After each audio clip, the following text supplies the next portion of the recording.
What does it say? That's great. That was the British side of Roman right there. That was fantastic. That's Greeting, boys and girls, lads and lasses. I'm not TJ Maybe, nor am I Jim the Viking. What you're getting is the pirate broadcast of Let's Talk Geeky, going as well as it possibly could.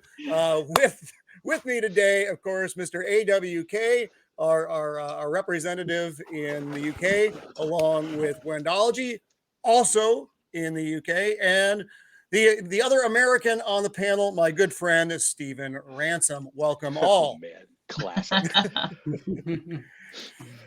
We've lost our Viking. We don't know what happened to our Viking. If you see him wandering around, please send him home because we miss him. He found some green lands, I guess. Yes, he may be raiding villages. He may be settling islands. We don't know where Jim is. So here we are, though. Now it's been an all right week. I think we had a good show the other nights over on my channel. Got some. It got weird, and I had to make a new rule for myself this week, and I'll share it with you now. Don't drink a bottle of wine before the broadcast. It's a rule I shouldn't have had to make, but here we are. That may come in handy, actually. I don't know. I've been looking at the numbers, Roman, and maybe we should all drink a bottle of wine before you stream. It got weird, and I actually managed to give myself a lot of technical difficulties. But I did show up. I still showed up. Jim, are you out there? Wake up, you lazy brother. Oh my God! I'd pay good money to have Colin react to all of this. That would be priceless. He's stuck in 1522 still, unfortunately. Yeah. So what's everybody got going on right now? Wen, how have you been? What's shaking? How's your week been? It's been all right. It's been good week. Good week. We are definitely hip deep in a first time watch through of Supernatural. So what season pretty are you pleased on with now? Trigger on top, no spoilers. We're on season 7 now. Just finished season 6. You're about halfway there, almost halfway there. Yeah, so we're in deep now. So we're loving it. Absolutely loving it. What else are we watching? Tonight we watched John Pertwee's Doctor Who in the Demons with Roger Delgado and that is good. Fun. The Dream Team. Yeah.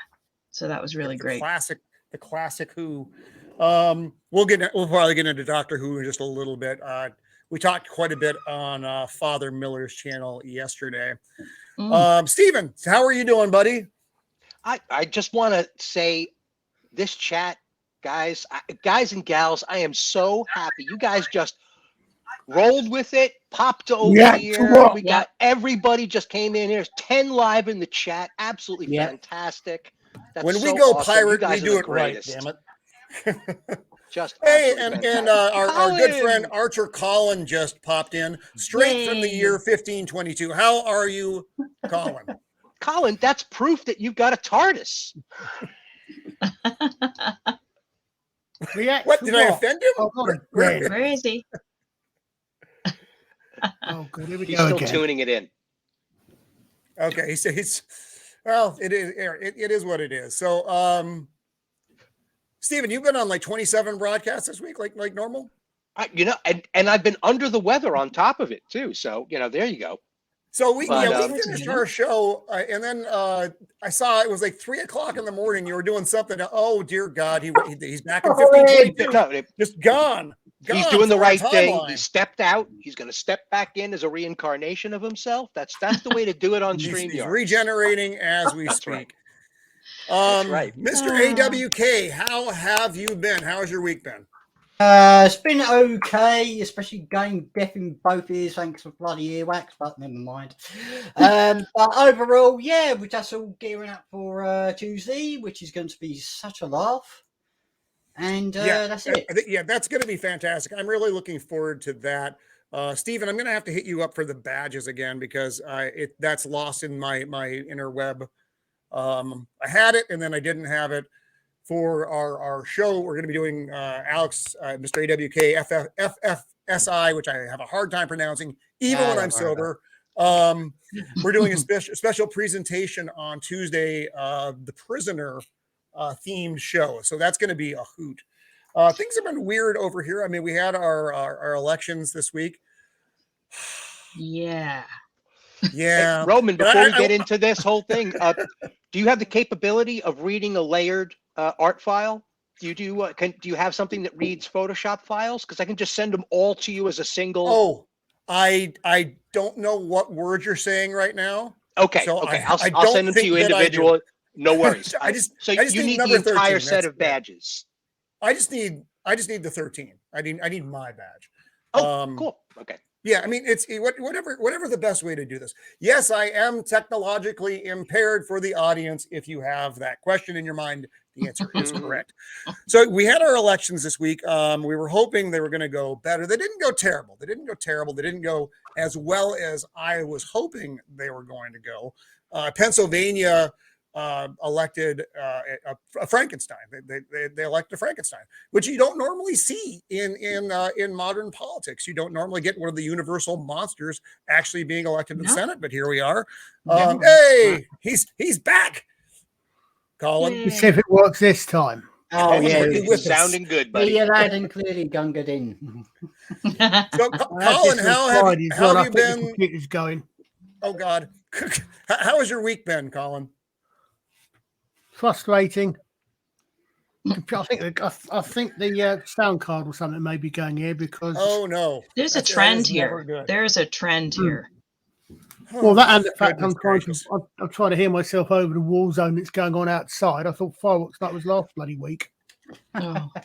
What are you guys having fireworks for? What's happening over there? I have no idea. It's people who forgot firework night was last week and now they're thinking it's this week instead. All right. It's called Idiots with Small Explosives. Yes. Let's have a firework party instead. So I watched season 4 of Stranger Things finally. Has anybody else watched that series? Yeah, I've heard mixed reviews. A lot of people like it. Some people really have major season issues. 4. It supposedly goes back to form, which is what I understand. And that's what I thought. Season 3 I thought was pretty weak. Season 4 I really enjoyed, but then yesterday, was it yesterday? I've been doing a lot of drinking, folks. It's the end of the world. It's really bringing me down, but that's neither here nor there. So I got drunk and then I bought all of the Stranger Things soundtracks on vinyl. So Nice. I regret nothing. I regret nothing. Oh, Mrs. of the Empire is out. Did I leave water in the house? Oh, okay. Thank you, Mrs. of the Empire. Hello, Mrs. of the Empire. She has retreated, and she's also still mad that that I hear her as Marge Simpson when she speaks, but that's okay. So Stranger Things, why? That's a downright congratulations on her part. She's an incredible woman, Mrs. Simpson. Exactly. So I don't know what she's talking. I don't know. She's a complicated lady. So Stranger Things season 4, very good. We started watching Dahmer. That's disturbing. That's disturbing. So we're only on episode 3 or 4 right now. We're having to take that one in increments because it's been it's disturbing. Intense. It's disturbing. Yeah. But it's a serial killer show. The young man who plays the part, whose name I'm not remembering, he was on American Horror Story. Good actor. He had to have had some therapy or something after this. So Wendy, did you see it? No, I didn't, but I've heard about it. But not a lot about it. But yeah, I'm just looking up this actor, Evan Peters. Yes, Evan Peters. What's his name? And like I said, yeah, you'll recognize him from American Horror Story, and I'm not talking about the election. If you've seen that series, I only watched the first season or so of American Horror Story, and for I was whatever hot and cold with reason, that one. yeah, I was very hot and cold with it, and I just didn't get a chance to really go back to it, so I haven't seen it from about second season onward, And which is no comment on whether it's good or bad. I mean, right. it's No, all selective anyway. It's there were it's there up were to the good individual, ones but and bad ones. Some of them were brilliant, and some of them were just not good. There was one season with a circus or a carnival or something. Carnival? yeah, That one was not good. That was just weird on too many levels. yeah. Even for Yeah, me. I Even don't for do me, the folks. circus thing. No, No, clowns, man. no. They're not good. They're not good. So Dahmer, Stranger Things, and Peter Capaldi, The Devil's Hour. Oh, the Devil's Hour. Yeah. So, has anybody else on the panel watched that? Nope. We have. You guys have watched it. So, this idea of celebrating or even condoning serial killers in such a way that we broadcast them in long view television.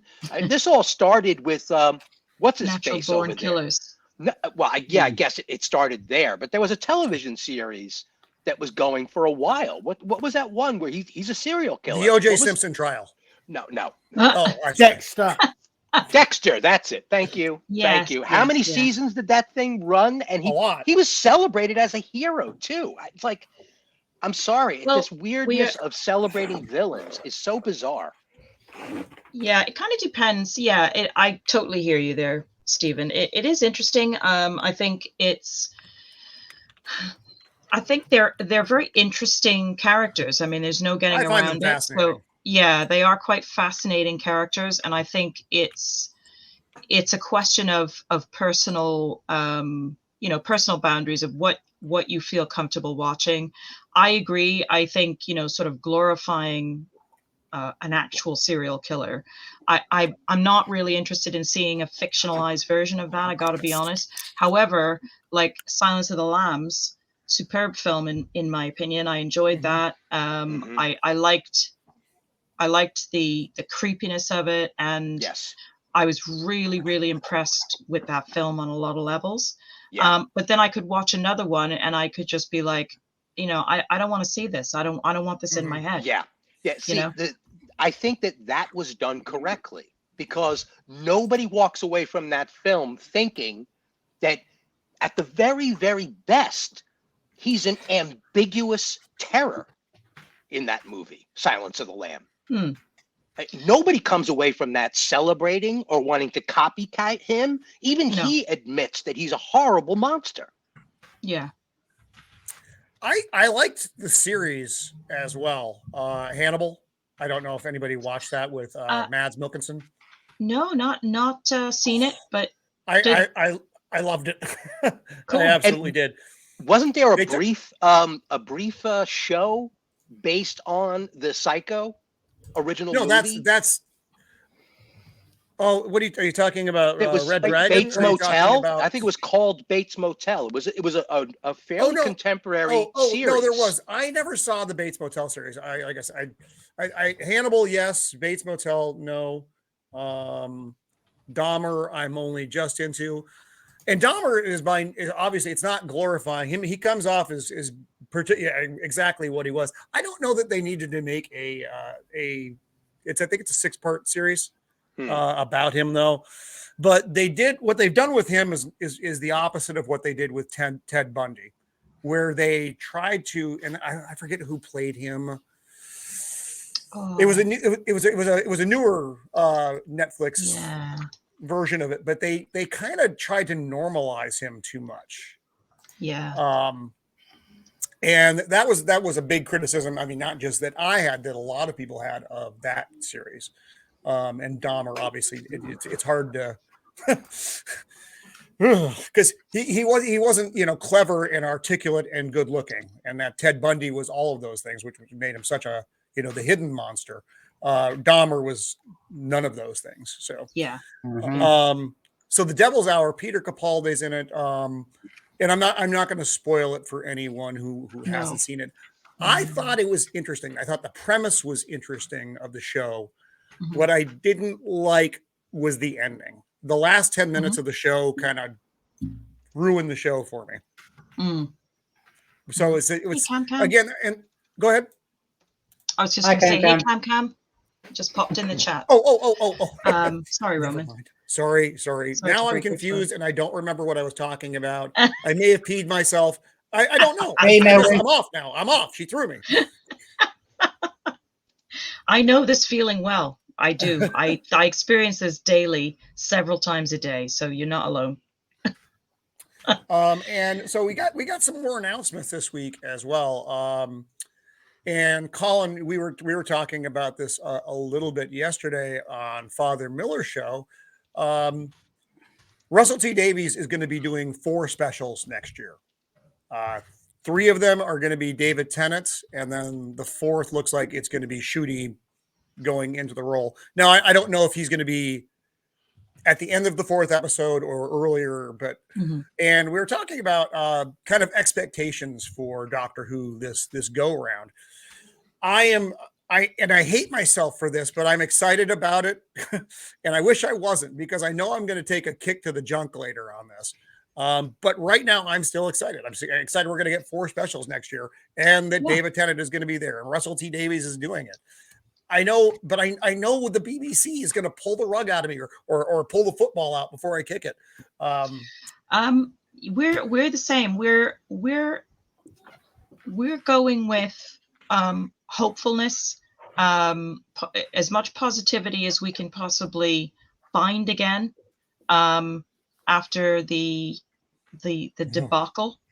But we're going with, we're feeling good again, which I didn't personally think I was going to feel again. And I got a little sort of a surprise, because when Shooty turned up in the trailer at the end of the last season's last episode, I was actually like, oh, I had a little flutter then. I thought, oh, I'm actually getting exciting again.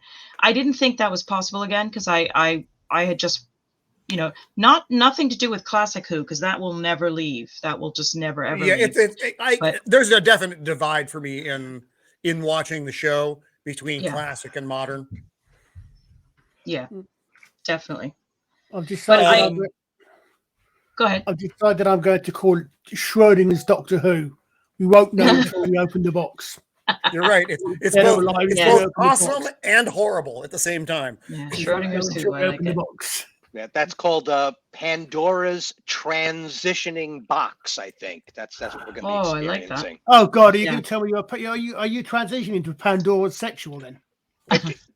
I've seen photographs of the new Rose, who is a daughter. Damn it! Yeah, daughter in name only. By the way, not excited about. Yeah, is the new Rose, and I don't know. It's because the BBC has to do all this stuff, and it is what it is. It is. I've got to bring this up for a minute. PJ and the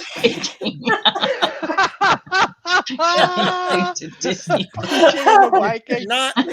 Wow. That actually sounds like a great idea.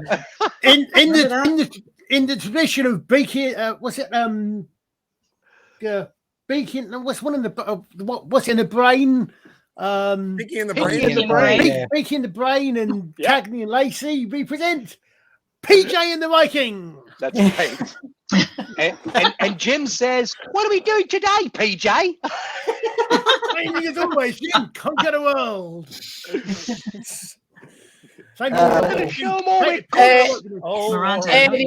Anyway, I've put the new link out on Twitter, so it gives everybody time. So please share it out to everyone and say, Jim, wake up, you lazy Viking. Nice. If you manage to sleep through the fireworks, no one's going to wake him up. No. Oh my goodness gracious. So anyway, we were talking about distribution rights with Disney. Speaking of Disney Plus and Doctor Who, and the kind of the goods and bads of that. I think Disney needs to, well, because Disney, you know, they're not doing great. They took a big stock drop this, and unsurprisingly, this year they've lost like 12%, which is for them is enormous. And they've already taken a giant dump on Marvel and a giant dump on Star Wars. So they had these two amazing properties and they train wrecked them. So now they're given the opportunity with Doctor Who to take a damaged property, and now it's just distribution right now, but you know it's not going to stay just distribution. You know, it's like, you know, it's a heroin addict, and you know he's got the kit in front of him. What's he going to do? He's not going to not use it. So can they bring it back? You know, and we talked about it, Colin. You know, it could be bigger than Harry Potter if they do it right. Did anyone see Yes. the one of the what do you call them, wallpaper things that the rabbi did for one of his streams, which was you've got RTD with a handful of money, fanning out a handful of money, and you got Russ and you on and filming Doctor Who, and RTD going, never mind Doctor Who, I'm going to spend the week in the brothel. God. Golly. Yeah. This was the rabbi. Have you not ever listened to the rabbi? Oh no, I love the rabbi. How the heck the rabbi ever get come with Father Miller? I don't know. No, it's funny because Father Miller is, I mean, they're both great. He's a very straight-laced dude. The rabbi, on the other hand, he's a wild card. He uses language like a sailor. It's very impressive. Yeah. I would Sure, mention like, maybe wow. any straight laces on the rabbi, but that would be a bit personal. Yeah, I don't think Father Miller would appreciate any lace at all, but straight or otherwise. Well, they do shows together though, which I just think is they do. fascinating. He must be great. blushing the whole time. It's like wow. But so no, I do watch the rabbi, and he has some really good takes. He's also excited about Doctor Who coming up. I think we're all. I mean, like I said, I'm going into it with just that feeling. I don't want the disappointment to come, and I don't want it to. I don't want it to. It is, but I think it's gonna. But I don't want it to. I'm going into this one a lot more optimistically. I gave Jodie a fair shake. I wish I could give her a shake. But I watched that first season, and that was quite. I watched the whole first season. I endured the entire thing. As did we. And it was quite enough. And then I watched other people's, takes on it, much the way I watched Kenobi, so that you didn't have to. I let other people watch Doctor Who, so I didn't have to. Yeah. We didn't watch the second season. We gave it a chance. And in spite of the fact that, we both fundamentally disagreed with the gender swapping element of it in this particular role, we did want it to succeed. It's like when we started to watch it, we had watched a couple of other things that she'd done. And ironically enough, before her season started, she was in a TV movie called about a fake doctor. I shit you not. I was going to say that's what I thought was the great thing I heard, was the first thing I heard. I've not seen it or noticed it. And she was okay in that. We enjoyed that. She was also good in was it Broadchurch? Yeah, we didn't watch that, but I did hear with David Tennant, but Chibbs was the showrunner on that. So she spent the last 5 years being a fake doctor, so she got practice. I know the irony of that was enough to blind you after everything. Yeah. But we really wanted it to work. In spite of the fact, we were willing to give it a chance. And it just for the first time in the history of both of our entire lives, we skipped out then on everything that came after, because it just wasn't the same show for us. And and that was our choice, and that's what we did. We just thought people are enjoying it, fair play, but no, it just didn't feel like it. I mean, I suffered through the first series, of first. I was going to watch. I didn't catch the Christmas Day episode of Skyfall. So what I did was I recorded it. I was going to watch it and then go straight into part 2 when it was on New Year's Day. Didn't bother, just went straight into part 2 of Spyfall. Realised what I thought one particular section I thought was actually going to be latest story was in that episode.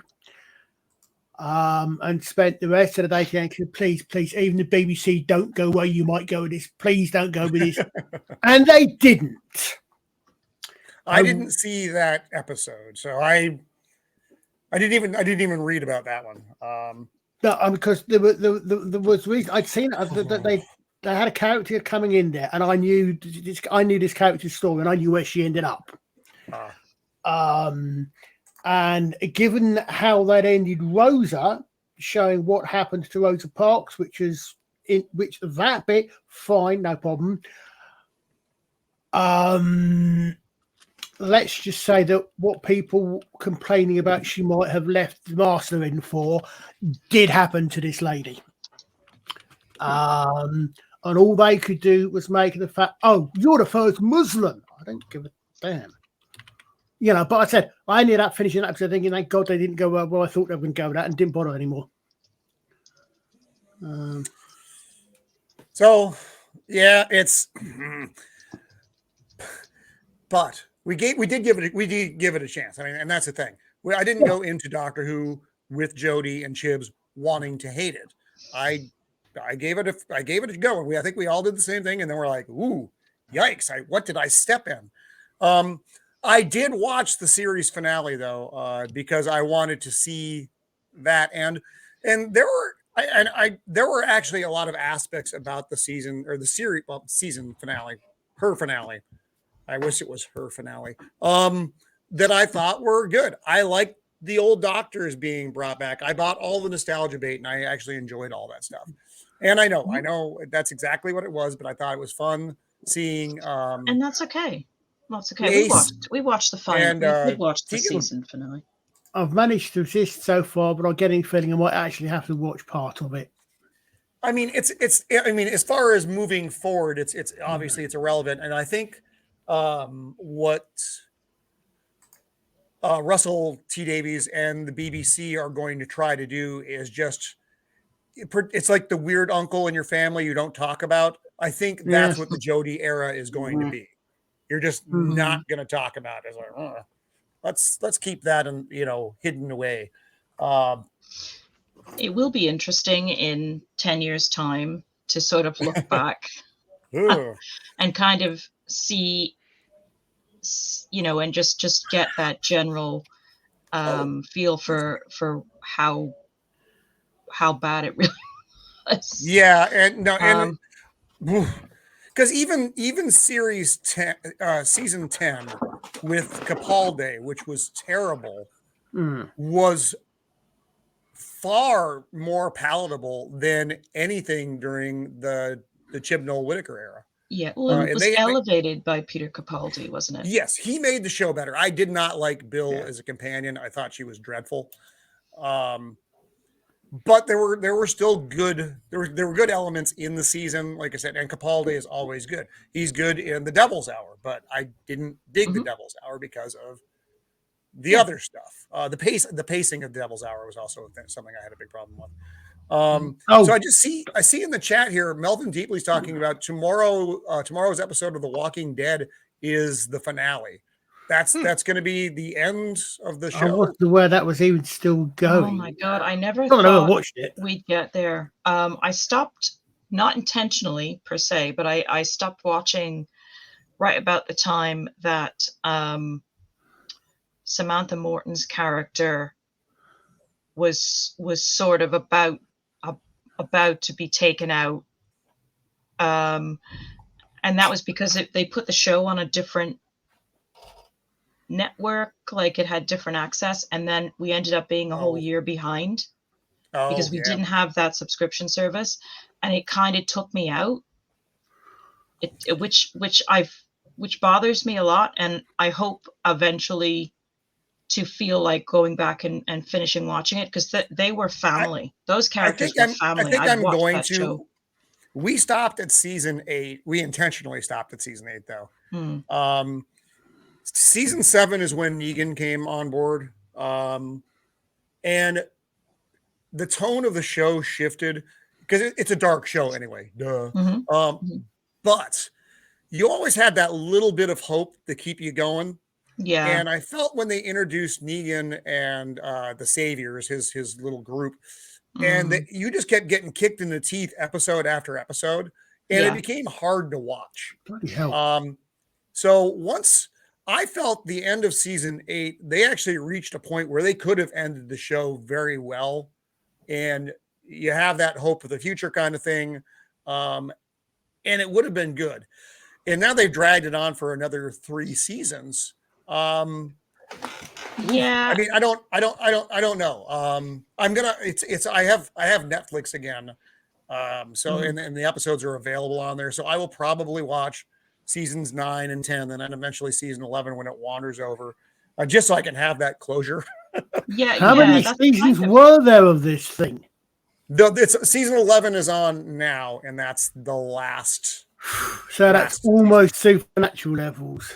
Wow. But you know what's Almost interesting without is, the fun. but other shows have been on even longer than that. And the thing about this show, as you said, Roman, it's a very dark show. We go on this incredible journey with these characters that we've come to identify with as family, basically. We get really close to them.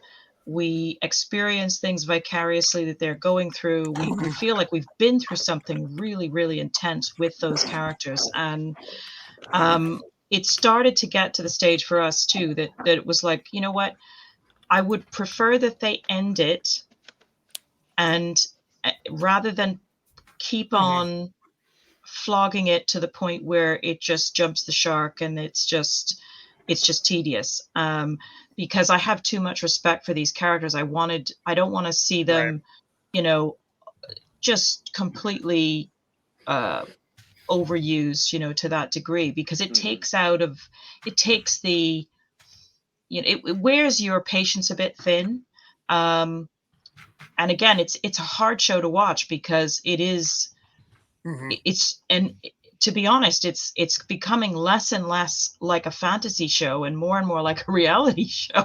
Well, actually, I use that as an example.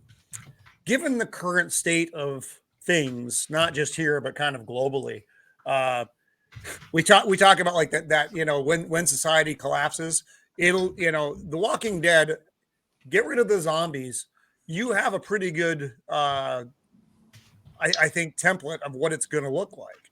You Yeah. have the good people and the bad people. The bad Hmm. people are going to be strong because they Hmm. have nothing that is constraining them anymore. Mhm. Laws aren't there anymore, so they are going to do what they want. There's they'll come and they will take your shit, as Negan did. Um, Yeah. That's and very it's terrifying. terrifying. It's a terrifying prospect. I don't want Yeah. the world to end that way. Um, there aren't many, positive apocalyptic scenarios, though. It's just they aren't out there. But that The Walking Dead scares me in that regard. Well, that's it. And I think about The Walking Dead is, in the beginning, the zombies were the monsters, but this Mm-hmm. series very Oh, evolved. expertly shows that the zombies are just in the way. The real monsters are the humans, you know, Yeah. and that's what makes it very taxing over a long period of time to watch, because the closer that we see society coming to that kind of a breakdown, then it's no longer escapism, and it comes a little bit too close to, wow, I don't really want to think about this anymore. I want to be prepared.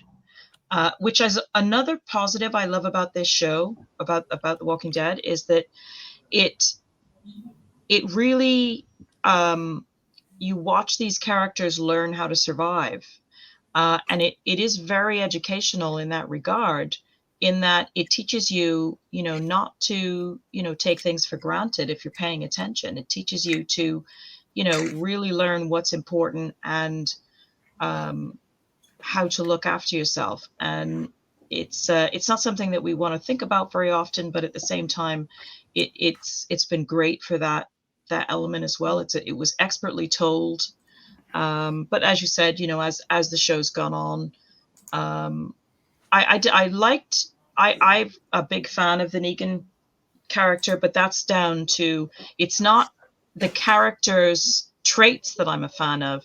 It's the actor that portrayed the character. I love Jeffrey Dean Morgan. He's a great Jeffrey actor. Dean Morgan is freaking awesome as Negan. I mean, and I'm such a Negan fan because of him. I've got Lucille. I've got the replica Lucille. I've got like wow. But so Wendology has a dark side, everyone, in case you weren't aware of that already. I suspect that's probably a character whose name you have to say very carefully. So not 3 times. Well, not that, no. no, just nor when you've been drinking. Pronounce it very, easy, lemon pronounce squeeze. it very carefully. Remember, there's an E in there, not an I. Oh Lord. Nice. Help. So Walking Dead is coming to a close. That's you've talked me into it, Melvin. I'm gonna start watching season 9 because I haven't. Like I said, I stopped after 8. I've never seen The Walking Dead, and I'm not going to bother. What I've been hearing. No, I can't believe it. 11 years or something. No thanks. Not bothering in the first place. And their seasons aren't as long as like Supernatural. Supernatural has long seasons. It's like 24 episodes a season. Yeah. And then you've got 15 years of worth of that. I think Walking Dead, isn't it like 13, 14? Am I wrong? I don't remember. It's been that long since I've seen the show. I can't remember. I don't know. I know they're not 24 episode seasons. So, and I know they talked about doing films, and actually I heard Jeffrey Dean Morgan said that they're doing another spinoff of him and Maggie, like going to New York or something. But I don't know enough about that to talk about it at length. This is just I have heard. I've heard some whisperings of some spin-offs and things, and I'm done. I love these characters so much that I don't want to see any more of them. Wow. I just want them to have a good final page written about them, close the book, and let and appreciate them as characters that we did love. I don't want to keep dragging it out. Enough. No, Graham. No, Miranda. I don't think there was a spin-off with Daryl. What was his name? What was Rick's friend that he met in the first episode? The African American fellow. Oh, Morgan. Oh no. Yes. Yeah, Morgan. Morgan. Yeah, because he ended up on Fear the Walking Dead, which was one of the spin-offs. Indeed. Which we started watching as well. I started watching it. It never grabbed me. It didn't give me the same vibe. And I wanted it to, and it just never. And then there's like the Beyond, I think is the third one that's out there. And that's with a younger set of people or something like that. I had a little look at that one as well. We did watch quite a fair bit of Fear the Walking Dead, but again trailed off on that one. That was it. The concept was still working for me then, but we've been zombied to death now for a while, so I think that's the risk. No, that happens. They run in waves. You have all the vampire movies, and then the zombies came, and then the United States elected Frankenstein as a United States senator. So when is the creature from the Black Lagoon going to get elected? I would have taken him over up until about season 10. It's 16 episodes per, and then it jumps to like 22 and 24. Yeah, Carol Jude said that this one has 24 episodes. That's a lot of Walking Dead. That's a lot of misery, as Carol said. The initial couple of seasons though were just under 10 or 11. Okay, and that's what I remember because we used to watch it. My brain is not working right.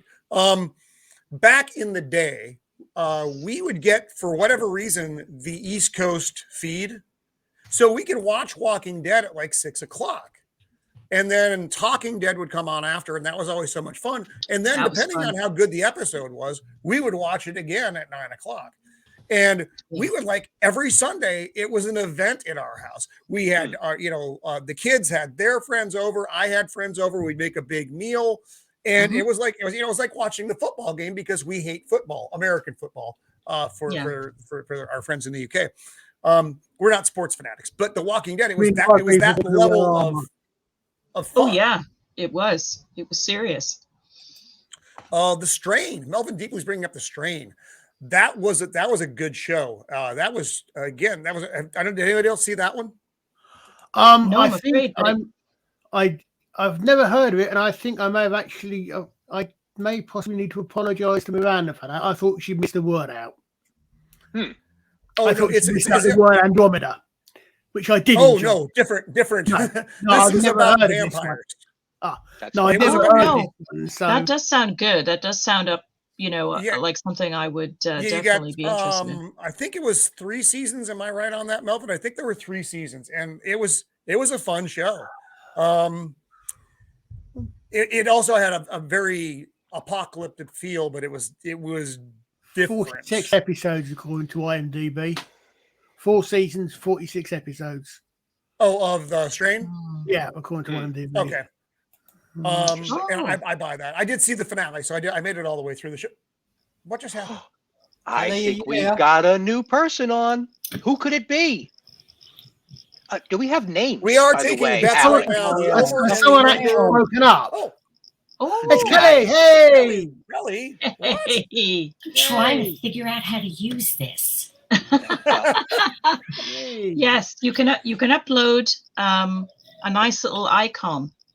You have a little avatar. It should have a blank one. Upload that. It should have We've got a new person on. Yay, you made it. Oh, Right.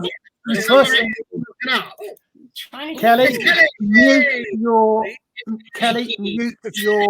tab with YouTube on. yes. You can upload.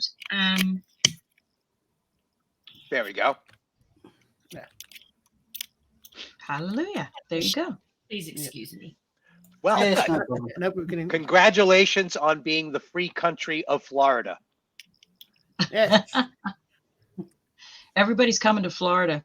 Yeah. I would go to Florida we've that's on our list. We have a list of 3 other states that we're looking at if I can ever get out of the People's Republic of California. And Florida is high on that list. The only thing I don't like about Florida, I did live there very early on in my Navy career for about a year. Actually, there's 2 things: the humidity and the absurd size of the insects. They're not like regular size bugs. They're like this big, and they talk to you, and it's terrifying. That was the first. And go ahead. Yeah, no, I agree. I mean, I never lived in Florida, but I visited a few times when I was younger, and waking up to a spider the size of my fist in the room pretty much put that right off my list. Methodology. Now I know what to get you for Christmas, Wendy. Oh my God. Yes, Wen and the spider. She's not a fan Australia. of spider. In fact, so my son Jacob of the Empire and I were out on the patio last night. This is the second night in like a week that we had to go on a spider killing spree. For some reason, they're everywhere, and they're giant. They're not fist big, but they're big enough. And we're out there and we just spray. And I don't know what other kind of insects are going to come now because I've taken out the predator. You created Godzilla, basically. Yes. So it's fine. So Kelly, are you with us? I don't know. Your sound is with us. I hear you. You're standing in the dark, but you're with us. Yeah, but Yeah. for some reason I it's not can't even a. seem to access chat. Yeah, it's in the comment box. Yeah, I see that, but it won't let me type anything. No, you're not allowed to do it on because you're not a part of the channel. No. What you'll have to Okay. do, you'll You have have to to keep the YouTube open in Yeah. another window, but muted. Then you. That's what I was doing because I can't. But if Yeah, I that's what I post in do. here, it shows up as FFSI. So if I want to put it as me, that's why I was typing into chat. Got it. Okay. Ta-da! Woohoo. Don't worry, Kelly. It's trial and error, but you get used That's to it right. after a while. That's right. And it still won't let me upload my photograph. You have to It's stop weird. camera for that. Yeah, Yes, because you for do. some reason there's not even anything. There's not even a blank thing showing up there unless it's Well, just my connection. she's actually running on her camera. I was having issues I with my told it camera. not to, but what do I know? I was No, having you just go issues to with the my box camera down the bottom, before. play stop camera. Yeah. Yeah. Yeah. Always block camera. This is why, folks. This is what you get. Nice. Ladies and gentlemen, refunds are available. See, first PJ's not here, then our Viking abandoned us, then Kelly invades, and here we are. Oh, Well, she's. what are you gonna do? Kelly made it. Yeah. Kelly made it during the week as well. I gotta did what? say. You made it. Was it Wednesday? You made it. No, No, last Saturday. It was last Saturday. Was it? I know you After made it hours. on. Yeah. I was at the after hours party. Yeah. Yes. Sorry, today's Monday. Also, I I don't- have to Vote. say, the bottom row is now all former New Yorkers. You got that Just right. saying. Just saying. Hope the world can handle it. Nice. Yeah. I noticed. Yeah. I noticed you said former New Yorkers there. Oh yeah. Yeah, but you're always a New three of Yorker. Of the 4 Americans on the panel, one of you is Californian, and 3 of you are former New Yorkers. That says something about New York. I'm not quite sure what. No, Well, once you're New York, you're always New York. I will You say cannot this take though. the girl out of New York. I mean, rather New York out of the girl. Correct. Kelly took the traditional route of most New Yorkers and moved Moving to to Florida. Florida. Yes. Yeah, but usually that happens like at the age of 70, 75, right? Exactly. Well, It the was way I a looked classic at it- retirement trope. The way I looked at it is that I beat my Ta-da! cohort. I beat my Kelly's cohort live. to my retirement home. That's Yeah. fantastic. Hey, Completely legit. I must. Kelly, I look forward to one day being Wow. an ex-Californian, but here I am. Wow. There was an old donkeys yeah. years ago now. Alistair MacLean wrote many books, lots of which made films such as Guns of Navarone and Where Eagles Dare. But he wrote Oh, I love one of his not quite so well known ones, but it's called Goodbye California. Mhm. And as I remember right, doesn't actually happen, but the plot for that involves someone actually wanting to set off some nukes in the San Andreas Fault. So I'm thinking that's a bit extreme. no, do that and just we'll do that. We'll let California drift away into the Pacific. We'll send in the SEALs or someone to rescue Rome and the likes, and leave California to its own. See, it's not the thing about California is it's not all terrible.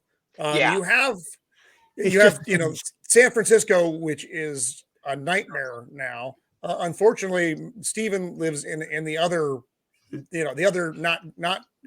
Yeah, I would like Well, to say it's that not San awesome. Francisco is probably a hell of a lot worse than Los Angeles. And I was just on another channel. Don't believe the hype. Okay, I speak to a lot of people firsthand, whoever I can talk to on the subject, and there's a lot more conservative or at least libertarian attitude on the street. But some of these concepts in politics are just locked in by such gigantic amounts of money that it's going to take a trend for this to really break. But it's been a liberal state for a long, long time. It's just that the liberals that are liberals now are maniacs. Yes. Well, I was watching. Just leftist. Yeah. Yeah. I mean, I was I was watching one or two. I can't think who it was, but one or two American channels. I think it was an American. It might even actually been one of the British ones that covers it. But when they've got maps, and the maps of what have gone where, and they've got the maps down to the state level. So, so I come to the conclusion: what you guys need to do, you need to peacefully, and no, I won't try to remember that quote because I'll probably get accused of being orange. You need to decide, okay, your next civil war, your next secession. Let's not use the word because we don't know.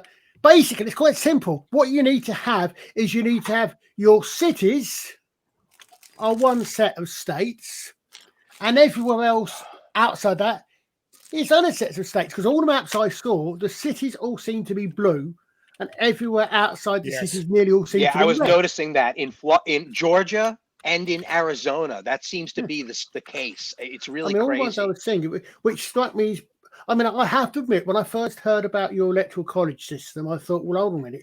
So what you're saying then is that it's not majority. Mm-hmm. That it's not the majority. That it's not just straight up majority. God knows we need that electoral college. Yeah. Without but then it makes more sense we're doomed. when you turn around and see that it makes more sense of the way your pop. He popped out, Colin. Also, I say it makes a bit more sense the way you're, because we've got a system of straight up first past the post. That's it. It makes a little bit more sense when you understand that your population, because of the way it's spread, you would effectively get a situation where 49% of your population is never represented if you went straight out number votes. Also just think about how hard it's been to count the votes in places like Arizona and Georgia and Pennsylvania. Florida got 21 million people. We are the third largest state. We overtook, the three of ours home state of New York in the last census. And we found out that night who won. Yes. Why is that? Why is Florida able to accomplish this? Well, because they care. In Florida? Because in 2000, there was a massive issue in Florida, and they changed the game in Florida. I remember that, yeah. Also, tell me something. I'm not sure we have much, but with this mail-in early, etc., for all the rest of it, it's the worst. Yeah, but what one said is, do those ballots get locked away, untouched until election day, and they get counted on election day? Well, the more important point, Colin, is that they get counted first. And that's why we're seeing these crazy numbers in states like Arizona, where it appears that the Democrats are ruling the vote. But they haven't even begun. There's still 25% uncounted in Arizona. And they just took the weekend off. Well, I said that's something that made me wonder, because I thought if I can sort of see the argument both ways, that yes, voting is on Tuesday, right? The day you vote is Tuesday, so no, we don't count any of the votes until Tuesday. That's when we start counting, for security purposes. I can sort of understand that, but then the other thing is, if you can start counting votes, say midnight Monday. Yeah. If you've got a night shift, if you like, that can start counting the postal votes that you've already received, then some of those are already counted before you bring the others in. But I don't know. It seems to me you're being far too rational, Colin. Far too rational. Actually, they need to get rid of mail-in voting. That needs to be limited very specifically to military members who are out of the country. No, out of the country though, you couldn't. You wouldn't have to do it. If there's a base, you can make a polling place, and they can go there and vote at it. They could. On the ship, you're kind of stuck. There's obviously not that, you don't have that ability. And to the infirm, the elderly, but you should have to request it. It shouldn't be something that automatically happens. And voting shouldn't last for several days. It should be that day only. It shouldn't be this weeks-long process. And that's how our election process has been so tainted and corrupted over these last few years. It's not the way it was meant to be.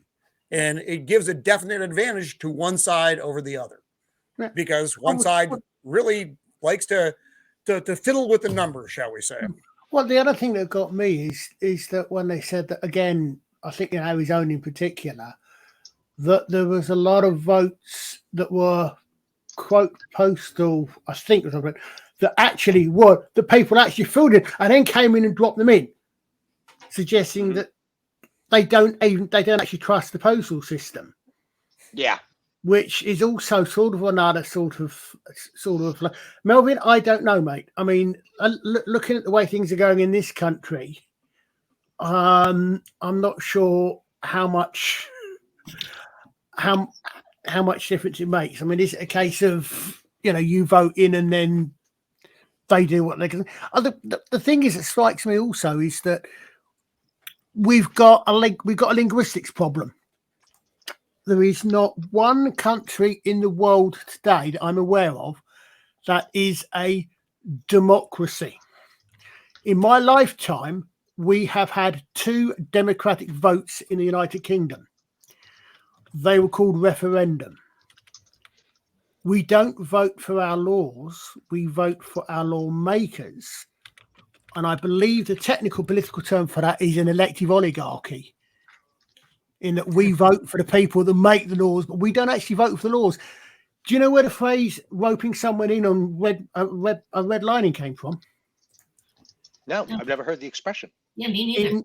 In Greece, you used to have, when there was a vote, you used to have slaves go out in pairs with a rope between them, and it was painted red, and they literally used to go, if people who hadn't voted, they literally stood either side of them and literally pulled them in, and there was a red mark around the back, which is where you literally roped people in to vote, because there were so few people voted. They literally voted on almost every law, pretty much every law they voted on. Whereas nowadays, as I say, we vote for our quote leaders, unquote. Yes, exactly, Miranda. We have indirect democracy. I seem to recall the technical term I heard years ago was elective oligarchy. But there's an interesting event. We're not.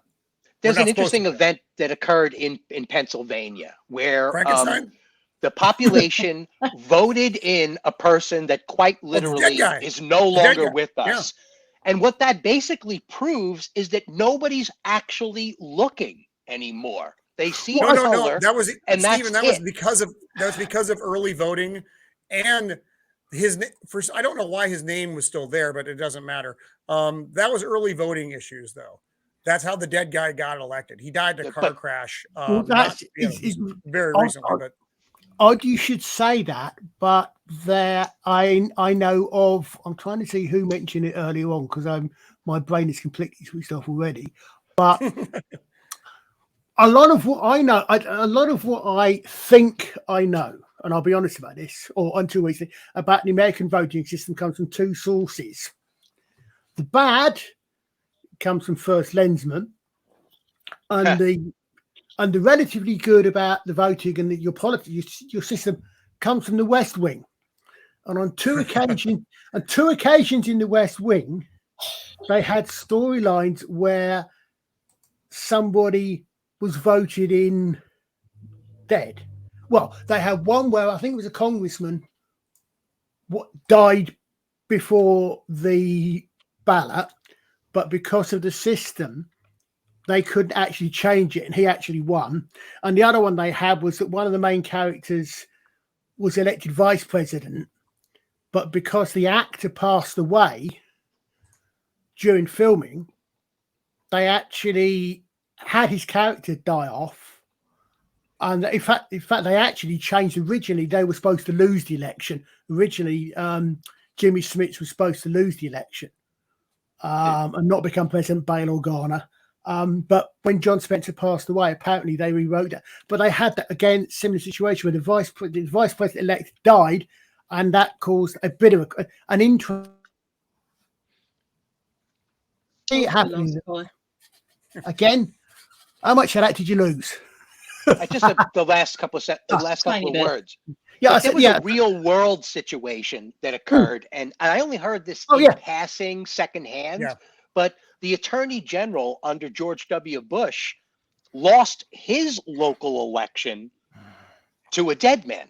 That's how unpopular he was in his own state. And I don't remember the name of that guy, but there are I don't remember historical whose age he was. moments where these people are just not very popular, and so unpopular that they chose a dead guy over this person. So who knows? But Well, I somehow wanted they to did the bring same this thing to in a Pennsylvania, except he was a resurrected dead guy. nice. I'm just gonna keep going on that one.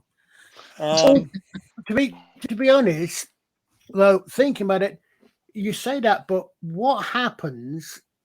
What's going to happen where this person sadly passed away before they could be elected? Does that automatically trigger a re-election? They'll have to have a special election. That's I would something imagine that that does thing is happen. if you don't vote, if the guy that you vote for dies, then if you still vote for him, that is a vote against the other guy, which means that someone else is going to have to stand against presumably the other guy. Yes, So because the other guy doesn't automatically. It's not like the other guy automatically gets it because the exactly. one cat died. Right. So special election. Although our elections have been, our state of government is more House of Cards American version than West Wing these days. And did anybody else watch that series, or was it just me? I never watched either of them, to be quite honest. only I'm aware of both of British them. version. Didn't watch those. It was, man, Kevin Spacey, before all the things came out, it was such a good show. I forget how many seasons it lasted. Its primary seasons were brilliant. And then its final season, when they took him off, they had the character die. It was terrible because they didn't do a good job with it. They obviously didn't have a lot of time for writing because and it was a shame because the show was so good up until it went off the cliff. Yeah. And the way it had ended in season 3 or 4, and you'll have to forgive me because I don't remember, didn't lend it. It was just, it would have been a non-ending. And it's like the show gets canceled and you're stuck in this, what the hell? But they probably could have wrapped it up in, say, an episode or 2 instead of trying to squeeze out a full season and done it better. But whatever, it is what it is. I wanted to talk about this a little bit. Kevin Conroy, the voice of Batman since the 90s, passed away yesterday. So did Gallagher, but I didn't care about Gallagher, so I saw forgive that. Forgive me, the ghost of Gallagher. But Kevin Conroy, I cared about that. That's Yes. Man, such a loss. Yeah. That is the voice. I checked the timings, and I never actually. I don't think I actually saw any of the Batman animated episodes, but I was in my 30s when it started. I was in my 20s to 30s when it started. So, anybody who's a fan of Batman that has never even watched a single episode of the Batman animated series will absolutely adore it across the board. It's some of the most genuine Batman ever made. Yeah. Is he the one that they keep getting saying the gravity? I'm Batman, the gravity voice. Is that where that one comes? Is that where that I'm Batman comes? No, it's not a gravelly voice. He's a genuine character. Okay. There's nothing like put on about him, and he wanders. His Bruce Wayne almost sounds like a different person. Yes, he does a great job. Yeah, did a great job with that. And Mark Hamill is the Joker in the show. Yes. It's the best Joker ever brought to screen, and the movies are all good too. The animated animated features are very good, and the Justice League was also very good.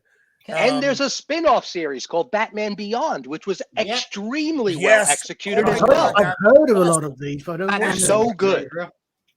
Yeah, Kevin Conroy, age 66, died of cancer, and man, I just think of all the lost potential. I mean, the man could have been doing it for another 10 years, and it's just.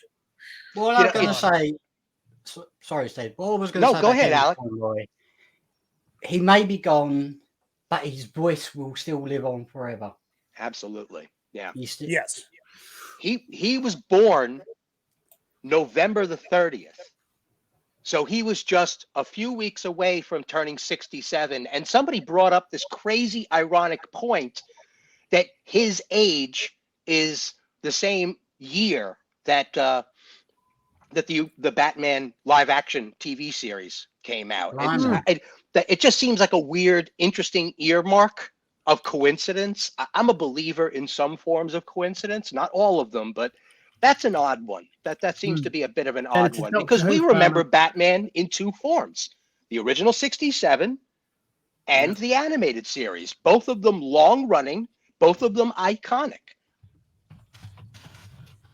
Yeah, I mean, the man did it's 2022 now. And the man started doing the voice. I think it was 1992 when that show premiered, if my brain and he is did remembering all correctly. of the Arkham. He did all of the Batman the Arkham games yes. too. I mean, I know some younger people out there that know him from that and discovered the animated series after the fact. Yeah, my son grew up with that voice. And that's the voice I hear in my head when I read a Batman comic.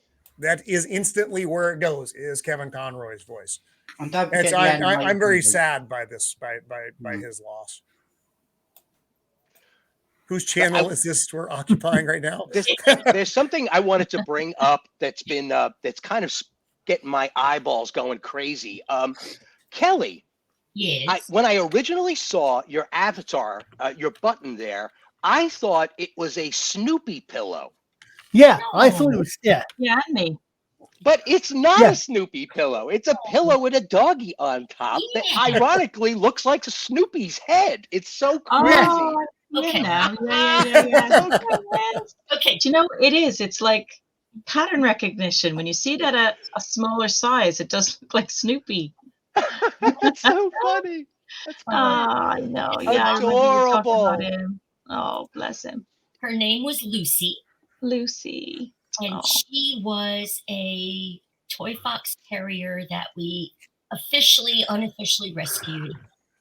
And she was the best dog ever. I mean, if you look over at my name on the chat, that's her and her big sister Emma. And then they both left us. They both crossed over the Rainbow Bridge. Oh, I'm sorry. Yeah, I know. I still think daily. And then we've got a new little toy fox terrier named Lizzie. Oh. And the similarities between Lucy and Lizzie do get confusing. But what happened was the breeder had a dog named Izzy. And we didn't like the name Izzy.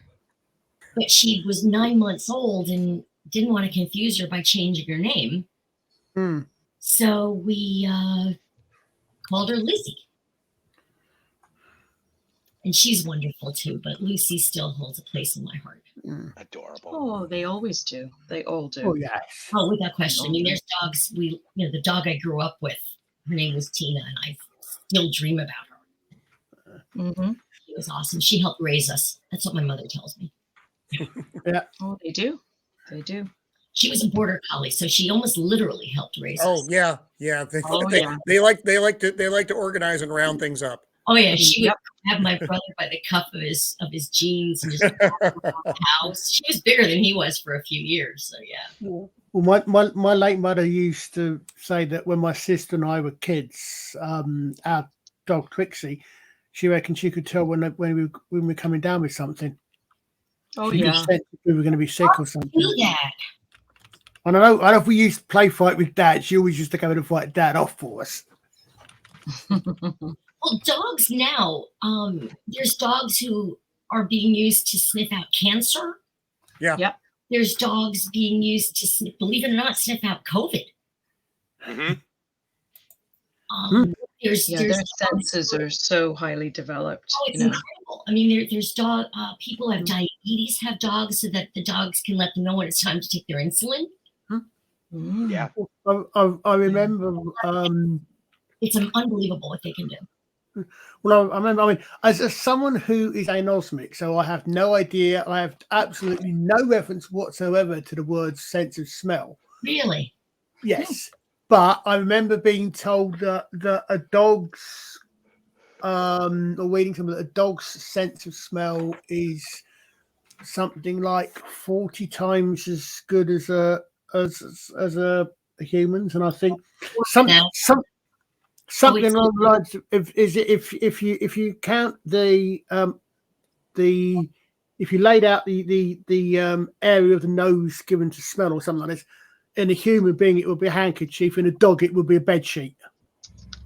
As an example, just how much more sensitive their sense of smell is than ours, because we've evolved not to need it. right. Dogs are pretty amazing. Well, I know cats is pretty good too. Just they don't. Cats are harder to train than dogs. Yeah. Cats don't care. Yeah. A cat's gonna do what a cat's gonna do. Cats. We do not train cats. They train us. Exactly. They train us, That's and right. ours have Feed us me, very pick well up my trained. poop. Yeah, food now. Yeah. Get up. Dog's more like you come home and it looks you and like, oh my god, I'm so glad you're home. And the cat's like, what do you bring me? Yes. Yes, you're not wrong.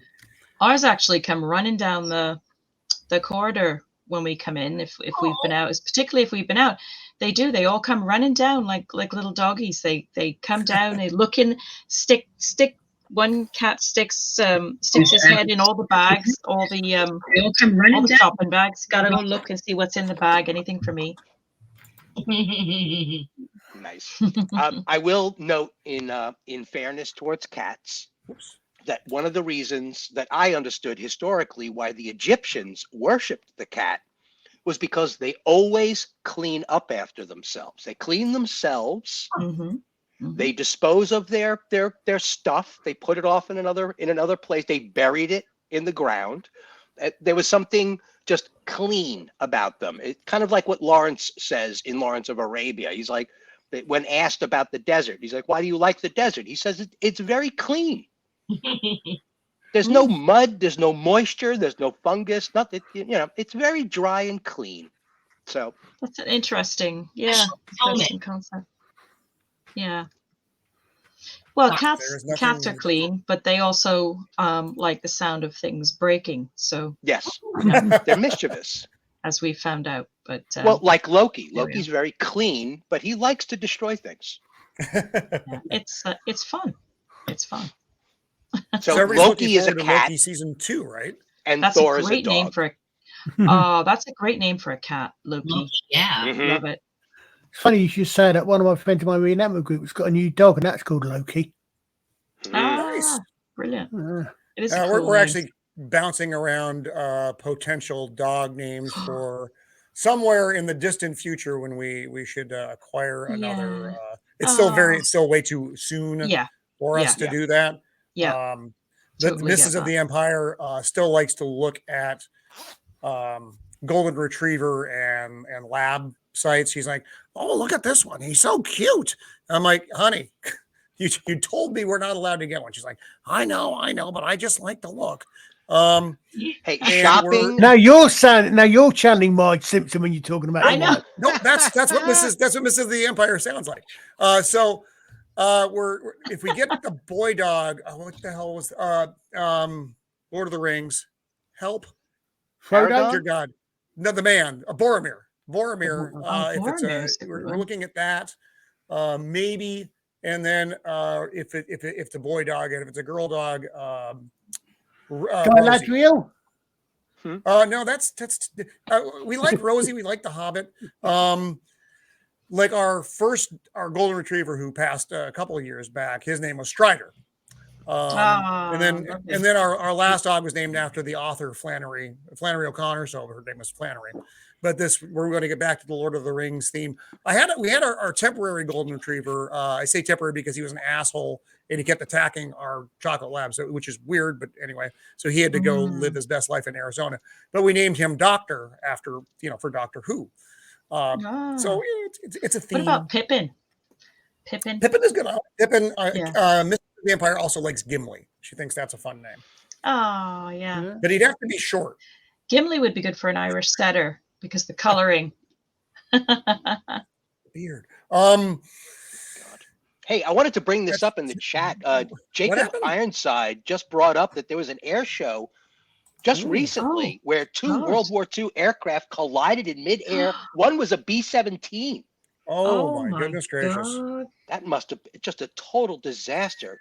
You know, Yeah. God bless That the is families. horrible. Oh, bless. Hopefully Man. nobody was injured on Well, the well, grounds. yeah. Hopefully the guys all survived. Whoever was piloting. Oh Colin, my keep us up. God. Well, if Jacob, they keep us collided, updated. probably not, because Yeah, that's probably not.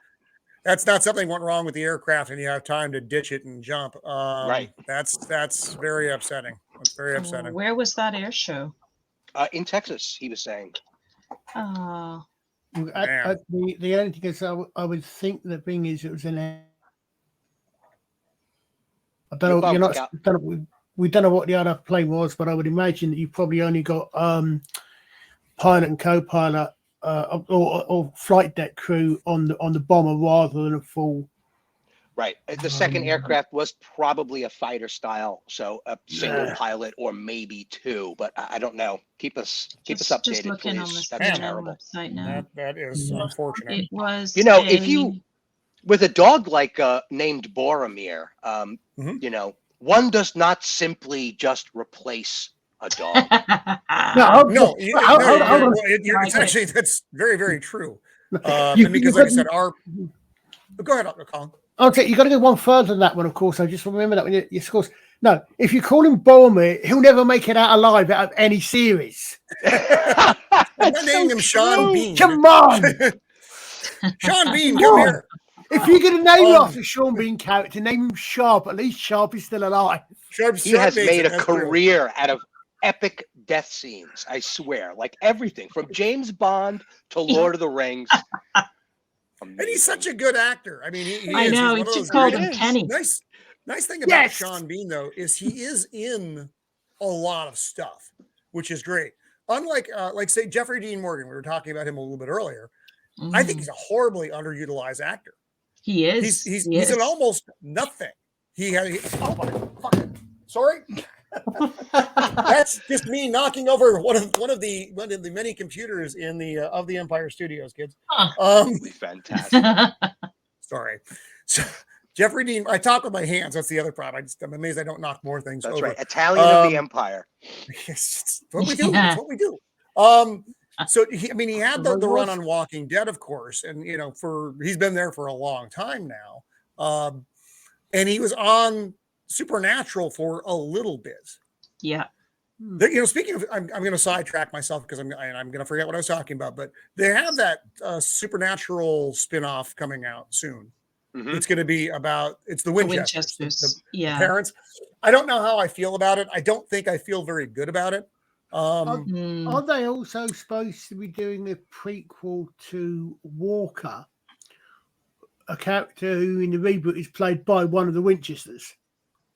Oh, he is in Sam. Jared Padalecki.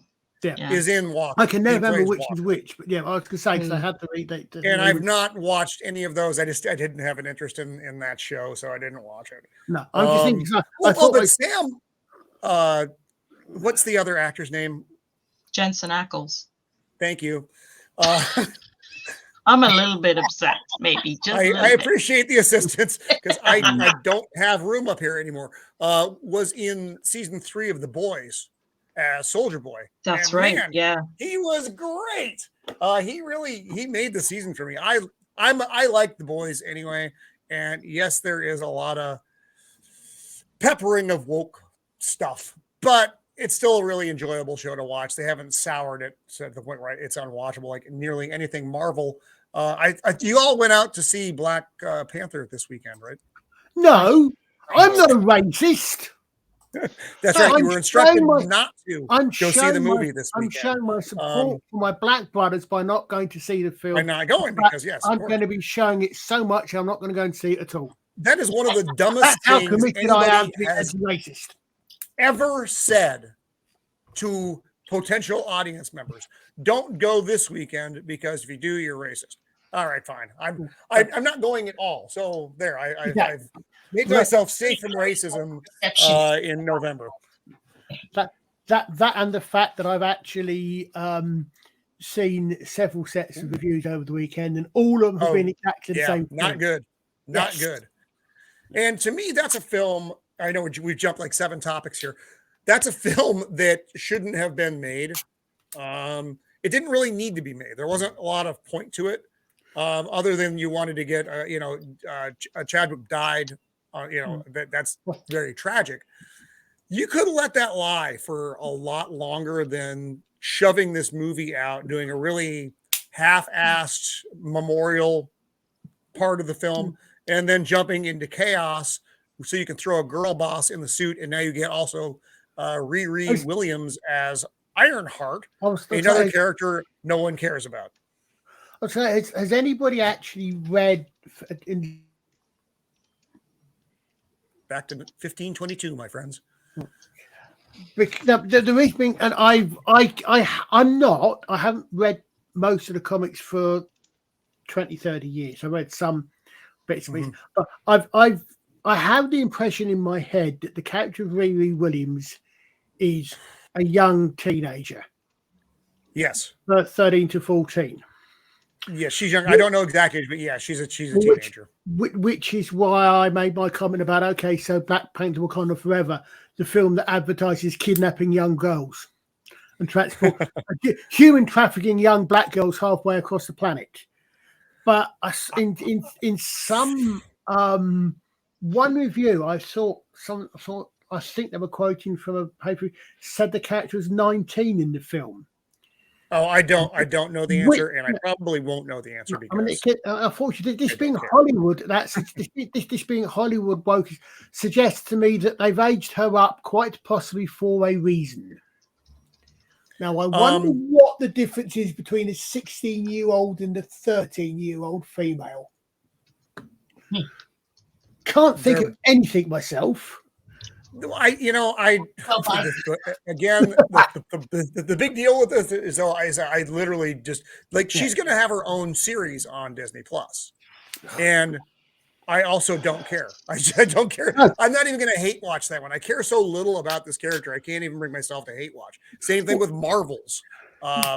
When that movie comes out with Captain Marvel and Ms. Marvel, I don't care. Marvel's gotten me to the point where I'm completely apathetic about a lot of these things. Some things like She-Hulk, I watched. That was a hate watch, and I knew it was going to be a hate watch. Yeah, I had heard something crazy. I haven't seen any of the side picks. I've been just watching the local Fellowship commentary on the subject. But it's my understanding that the Ironheart that appears in Wakanda Forever decided to engineer her hairstyle onto the helmet. Yeah. Well, mother of God. All I will say is I've seen pictures, and yes, there are as many, but there are some rather unusual looking flutings on the helmet, which could indeed match cornrows. Further than that, respondent, no, it's not. But yes, and it has been understandably, it is having the urinary tract extracted from it at great length. How much that is it really is to do that, I don't know. Because actually, identity baby represent, Yeah. What? Also, her armor in the film is very, and I'm no expert in Ironheart. Please, I don't want to be mistaken as one, but her armor is very different in the film than it is in the comic book. Right. I mean, she's a technology thief in the comic book. Yeah. But in the film, what I've seen just doesn't. I mean, it looks bad. Bad. It doesn't even look like a reasonable representation of stolen Iron Man armor. It just looks like crap. If you want some vintage American rant on the subject, check out Mexican Iron Man on Latino Slants channel doing a direct out of the theater rant on the subject. Wow. He goes on for 5 minutes, and it sounds like it was scripted, because he talks about the Latino population, how his ancestors are basically the ancestors of the character of Submariner in this movie, and he talks about how it's an insult to the Latino people. This whole film where they talk about him being a wuss in comparison, it is epic. I highly recommend to check it out. I saw That sounds like it's worthwhile. I actually forgot, Stephen, until you just mentioned that. I completely forgot that Namor was in this film because what I've seen is not Namor. That is not Namor. That looks nothing like Namor, nor is that his history. They made up a character and called him Namor. That is not Namor. It's sub 25% different trademark Namor. Yeah. Yep. Well, The only good thing about all of this, though, is that that she was allowed. I forget her name or even the character that she plays in the movie. But the idea that she was under political pressure to drop out completely. I'm talking about the sister of I don't Black know the actress's Panther. name. Oh, she was under massive political assault not that long ago, and they kept her in the film and made her the hero of the story. And supposedly she's really solid. So I don't know. It's a mixed bag of goodness and badness. But I haven't heard anything good about it. Yeah, me all the reviewers who I've seen, right? And again, I'm probably going to just live vicariously through them on this one. Yeah. I understand the Rotten Tomato score is just ridiculously out of proportion. I think 95% Rotten is the critical score. No, it's stupid. They do that. Critics do that with movies they think has the certain message that they want out there. They don't. Again, voting blindly. But the audience score is the one that you really need to look at, because that's the one. Like Doctor Who had a high critic score, but like negative numbers for an audience score, because the critics, they love the messaging and the representation, and the audience was like, nah, this is crap. You're trying to sell us. And they rake those results too. So the audience score is a groomed audience score. They eliminate some numbers in those. Oh no, you're right. Find offensive.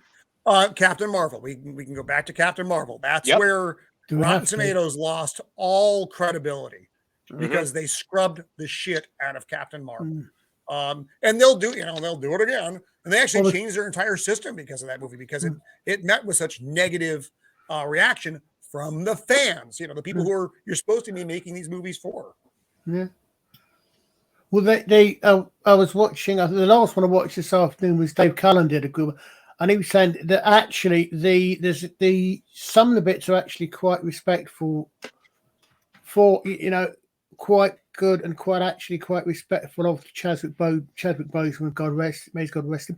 But I mean, he said he came up with it almost on the top of his head. He came up with a much better. Apparently, he dies off screen of an unspecified virus of unknown origin. I know, it's ridiculous. So, and he tells Shuri 5 minutes later she's 30% of the way to getting a cure when he dies. Yeah. But as he said, I'm going to have to go off screen to hang myself now that I've heard this. Oh, nice. Look at this one. Dave Cullen come up with as he said, with a much better one, especially given Chadwick Boseman's, the Black Panther's costume includes a complete face covering mask. You bring in some, if there's unused lines, reusable lines and footage from earlier movies, bring him in. As soon as he gets in the costume, you don't, the face is covered. You just have him go out and you have him fight a threat and you have him die heroically. Yes. But apparently they kill him off because Chadwick Boseman, they kill him off screen apparently. But sorry, folks. I probably should say spoilers from what I've heard, not from what I've seen. But the entire storyline is over. Well, I mean, everybody knows that he dies in the film. How he dies is now much worse than I ever thought it would be. That's crap. That's crap writing. Yeah.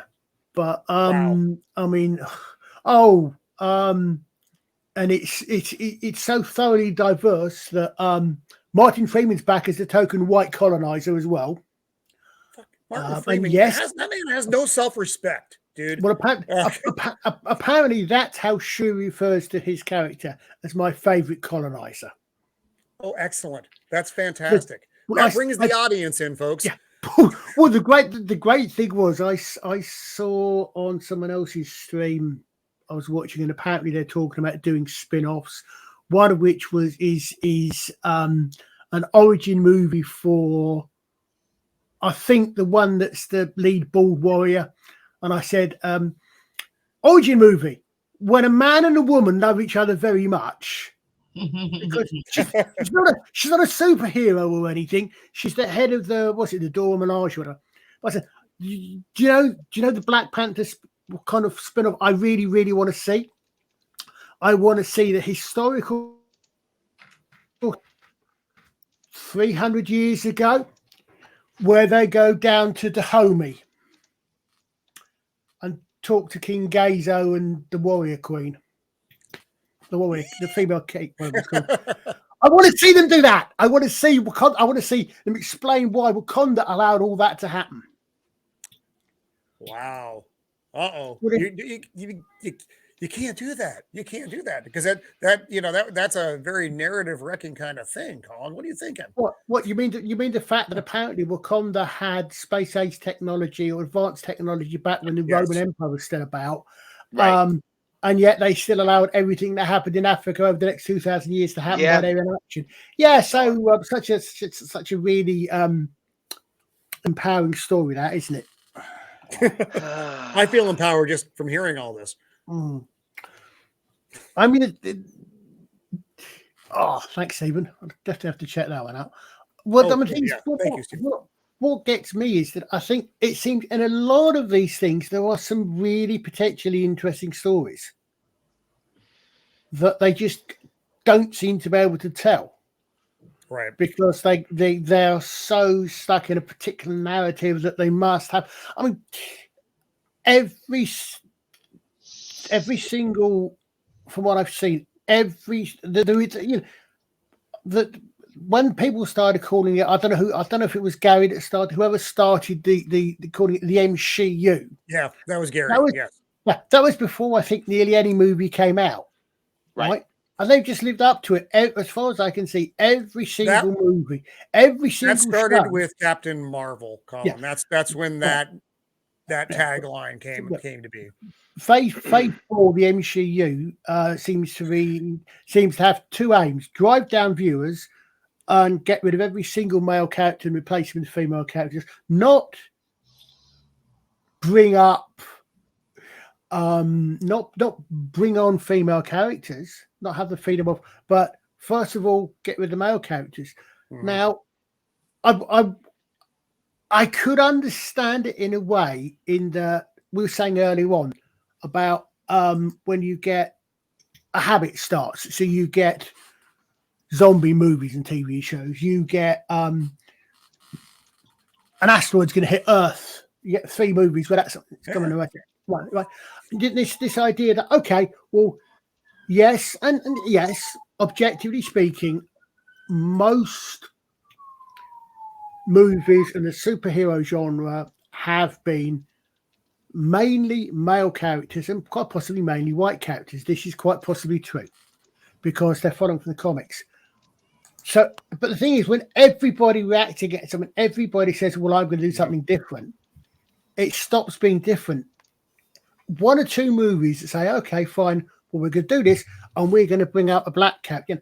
We are going to gender or race swap perhaps a particular character. If you get that happens once or twice, you're going to go, when are they doing that? But when they do it in everyone, when you can tell before the film, before anybody sees a movie, what the main points are going to be, that's when they start losing people. Yeah, I want to bring up something, and this is a movie reference. I don't know how many people on the panel or even in the chat have seen the movie Network recently. No. Because there's a sequence in that movie where a character, the character we're all familiar with from the meme, and that is, I'm angry as hell and I'm not going to take it anymore. That guy, yeah. Right. Yeah. He is told by an international banker that he will tell the people what he wants them to hear. And what he wants them to hear is that the world is not under anybody's control but him. And that he will do as told. And the story he's telling is so depressing that they have to kill him on air to get rid of him, to stop him from talking. I mean, this is so parallel to probably what's going on I don't necessarily hold companies like Disney and Warner Brothers responsible because their financiers are allowing this to happen. They may even be condoning it and promoting it to happen. I don't know. I don't get this financially. I don't understand what's really going on. There No, you're are right. Financially, it doesn't make hundreds any of sense. trillions of dollars that have been lost. If they had done Star Wars just close to what they should have done, imagine the billions and billions of dollars Yes. they would have. Hmm. I But they just don't get it. No, you're right. You're 100% right. No, you're trying to look at an illogical situation through a logical lens, Right. and it doesn't work. It The doesn't only work. It thing that makes gets your brain displaced hurt. is a conspiracy theory. It's crazy. Every time I think about it logically, I have to put a silver cap on. I got to put my No, tinfoil I hat feel on. the same way. But It's I nuts. think we talked about it a little bit before. What we are witnessing is the destruction of our legends, Yeah. of our Yep. modern legends. You know, Yes. and they have to tear that down. Yes, that's my tinfoil hat talking, but they have to tear that down. You Mhm. can't have people having these ideals, you know, putting these thoughts in your head about, you know, being a good person and not a woke person, mind you, a good person, or aspiring to be more than you are, Steve Rogers. You have to tear down those legends and make things that people don't care about or are completely unpalatable, so that they don't have the inspiration, the motivation. It's a tactic. It's an evil tactic, but it's a Yeah, tactic. it's so obviously an intelligent assault. That is the most obvious thing on the face of all of this nonsense that's going on, is that it is an open and clinically designed assault. And it's I across can't all see it any platforms. other way. Yeah, it's across Mm. everything. And, you know, It's not for just every media. for every terminal list you get, which I thought was a brilliant series, you get 10 others that are terrible, you know, and is the opposite kind of message. So they every now and then they'll let one thing slide by just, you know, to keep you viewing it all, but then they dump, you know, 10 bags of crap on you. Yep. But It's what do weird. I know? Nothing. Mm. I'm a Right, guy. I'm a guy in a garage. Okay, I just going to mention: has anyone got pick of the week for this week? Anyone? Ready for this I do week? not have anything this week. I'm sorry. And Colin never has anything, do you, I Colin? didn't get to the charity shop this week. So no one's got nothing for pick of the week. Nope. Nope. Man, you guys All right. suck. This is what happens when Jim is in here. You guys suck. Or Okay. Well, what I'm going to bring up instead is that I've just looked at the London Film and Comic Con for next weekend in the UK. oh, And I've been looking at the ticket prices, or say the photographs with the Doctor Who cast. Ah. So I'm going to bring this up. Okay. What the hell Right. is that thing? I Is think that a that's supposed to dog? be- Yeah. Dog Man is going to be there apparently. Oh, I thought this was Doctor Who, not Spaceballs. Yeah, it's that Barf. bad. It's Barf. Right. It's Barf's son. Okay. Son of Barf. So I'm sorry. let's play a little game, right? Okay. Okay. So if everybody in the chat wants to take part in this, how much do you think it will be to have your photograph or autograph taken with all these people on the panel? Way too much. No, I'm talking about each individual. Oh. Way too much. Oh, don't know. Dog guy, 150 for Tenant. I don't know who the other guy is. Jody should be like, they should be paying you. So I'm not even. Yeah, I can't pretty even much. guess. Some random guy from Andor, someone else who I don't know. Matt Smith Katie. should be like 150 or more. You don't know Katie Colin- Mack? I don't know who that is. I'm sorry. Katie Okay. was the assistant with John Pertwee, John Joe Pertwee. Grom. third Oh, Doctor. see, I Katie wasn't a big is- third Doctor guy. Yeah, Katie is the only other classic assistant to have been in the new era until the special. Although, admittedly, she was Yeah. in Sarah Jane Adventures rather than Doctor Who itself. Which I just actually saw the other day. I saw the whole thing. It was delightful. Yes. Lovely. Right. She's a gem, Katie. She is an absolute gem. Ty Tennant, is that David's son? Yes, Who was David. he was the one who was in the Game of Thrones spinoff. Or the Game of Thrones spinoff. I'm sorry. House of the Dragons, the Game of Thrones spinoff. Yes, I'm correct. Right. So, who shall we pick first? We're going to do this like play your cards right in a way. Tennant's got to be the most expensive. Who? Tennant. I would. The most expensive. I think Right. Matt Smith might be drawing some big Yeah, bucks. that's what I was thinking too. Yeah, good Right. point. So we pick David Tennant first, okay? David Tennant. Okay. $250. His ticket price is standard autograph £95, standard photo. So there the price is 220. Oh, I said 250. Oh well. Right up. That's pretty good. Right. Okay. So you get one standard photograph. What was the diamond pass? Diamond pass was 220. Holy Right. cow. Autograph photo shoot and a gift. Jesus. What's the Right. gift? So in the standard or play your cards, right? Who's going to pick next, higher or lower? I say Matt is going to be higher, Higher. Yeah, I actually agree, I agree with Steven on this. just because of House of Dragons. Yeah, I'd forgotten about that. Right. Matt Smith. He's killing it in that series. I mean, all the It's so Can't reviews wait I've to been see him in seeing. it. I haven't seen him So yet, but good. I can't wait. I can't wait to I see don't it. get HBO, so I Look can't at watch these it numbers. Victory! on the high Sorry. seas. And Yep. Diamond Oh, he's pass. 10 times more. No, that Yep. says 110, but David was Yeah, he was 255. 220. He's 15 more. Oh, Yep. okay. Just a little bit more, but I mean, it's they're not kind much. of on Not par though. astronomically more though. What's a talk No. ticket?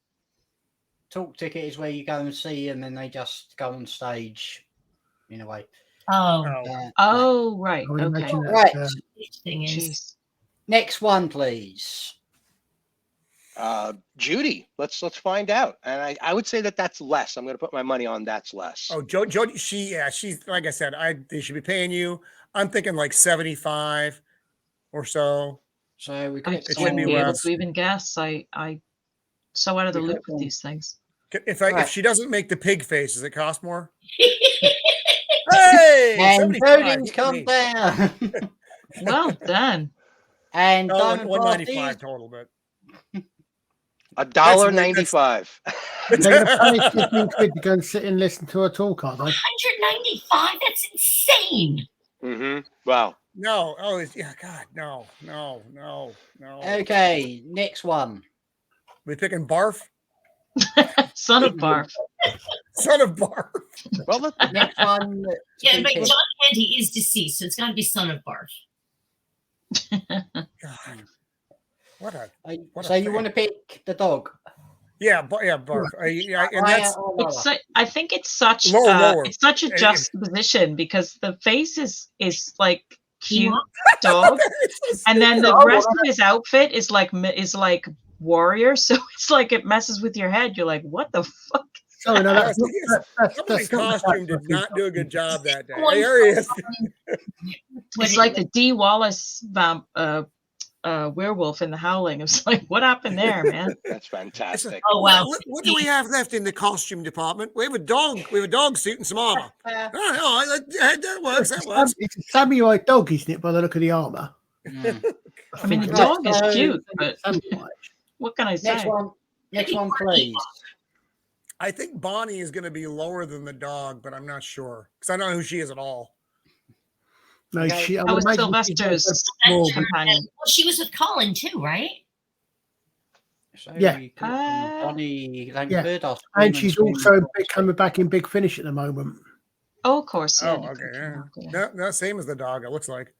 However, double shoot Oh. with Sylvester McCoy. She's got a diamond pass set up. That's or actually something. quite good for Mm. those two. Yeah. I mean, I would have thought that would have been a bit more. I got to be honest. I would have thought you more with her and Sylvester. Together, yeah. Mm. Right, Okay. next Yeah, one. definitely. Or so Let's what- try Colin Baker. Colin Baker. Man, he got big. Yeah. he ballooned up. I mean, he got older. It happens to all of us, I suppose. What do you expect for He's 20 not much quid? more. He's a little bit more. So he's Yeah, not pretty even standard. doing any sort of in-person photo, just a standard photo shoot. Huh. That's not good. He's a Standard autograph. Mm-hmm. Right, who's next? How about Joplin down in the bottom there? The guy with the nobody from Andor. I'm Oh, is that thinking like what he 10 from? bucks. Never heard of him. Never heard of him. No, he's a side character on Andor. He's not. I mean, he's not a big player. He's a bit character on a show no one's watching. 15 seems to be like the low end. It doesn't. I think it's gonna. I thought it was gonna be less. That seems to be like the bottom end is 15. Amazing. I mean, for 15 US dollars, you used to be able to walk into a creation con, which was back in the 80s, 90s, and you basically had the whole place at your fingertips for the 15 quid or whatever it was to get in the door. You had all the autographs, they didn't have separate photo shoots. You could just, if the actor was cool about it, and you could ask them, could I have a photo, and they'd slide around the table and have a photo. But it was just such a different animal. Not and it's anymore. so commercialized Not now. anymore. Yeah, it's really Comic-Con commercialized now. San Diego was $80 for me. Of course, I didn't go last year. We've talked about that before, and I'm not going this year or next year either. I passed over my days because I'm not doing their games. Not how much is Sylvester? That's it? Again, that's very affordable. I would do that. I don't even really like it, but I would do that. I'm going to just bring this up for a minute. Well, What Cam said. I just wanted to bring up Yes, that. Cam. I just wanted to bring up. Shit. Hey guys, I am gonna have to bow out of the show here. I have a lot of cooking stuff I gotta take care of. So sorry. Yeah, I'm smoking ribs, and the time is nigh, as they say. Compared to the others, going over to Roman's house. Compared to the others, that's massively underpriced for Katie Manning. Absolutely. So have a good rest of the show, and I'll see you guys on Tuesday. Thanks for Roman, hosting. take care. Thank you very much.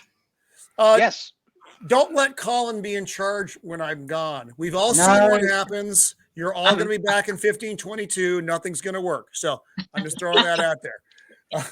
I'll see you guys Tuesday. What have you got against 20 past 3? And talk to John. Find out about mixtape.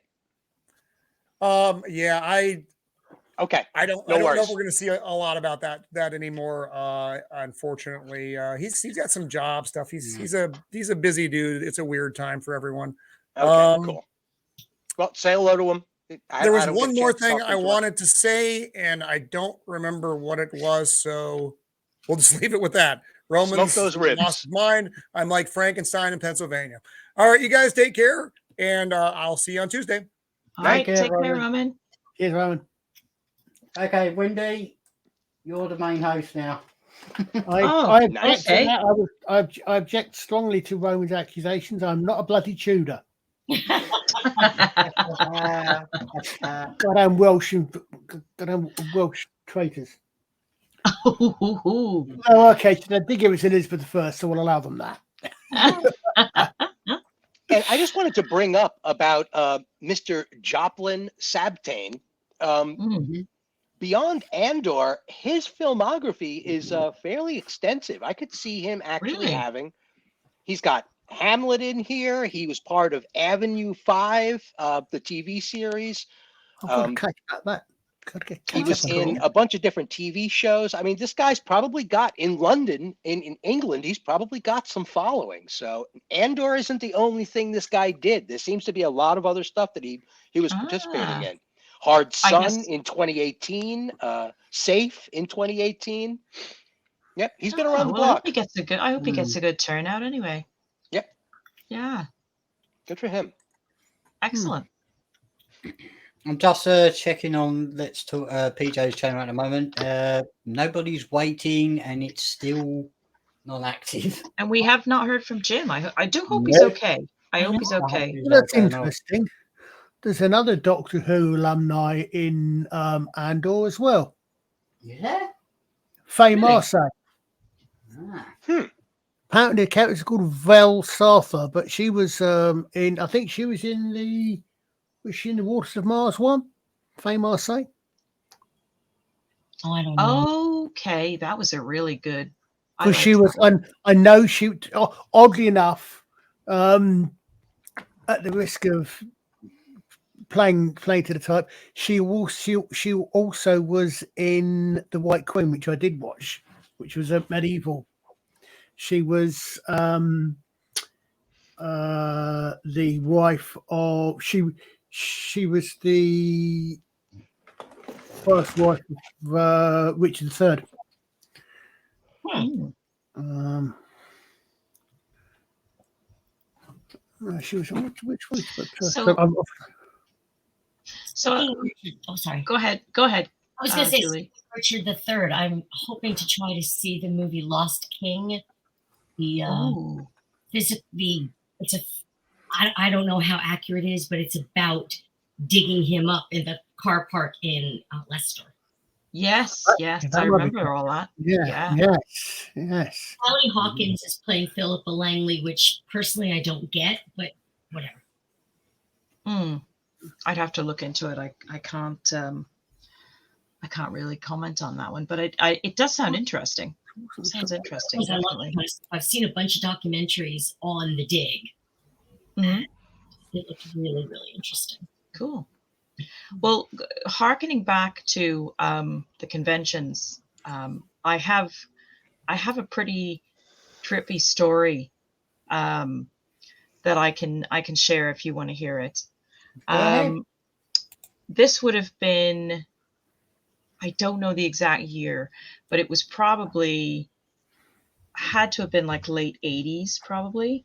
I was down at a con in New York City, and was there with my friends, and the dealer's room in those days was nowhere as big as it is now, but it was big enough, and I was having a good old wander around. And I stopped at one point near one of the tables, and I was just having a little bit of a peruse on the table, and all of a sudden, this male voice behind me said, "Nice boots." And I happened to be wearing some sort of like they were like a cream leather high heeled boot, And I turned around, and my brain actually froze when I realized who it was, because at first I didn't recognize him, and you'll get why in a minute. And I kind of just stared at him for a second, and I was like, "Thank you." And at that time, actors could walk around the dealer's room. We've got a visitor. BJ. Hey, PJ. I don't know. What happened? You left the Viking in charge. What do you think happened? He's lost at sea somewhere. Yes, we just hope he's okay. We hope he's okay. We just hope he's happily sleeping off a few or 20 pints. Hopefully he's just, Carol Jude. Oh, for fuck's sake, tell us who it was.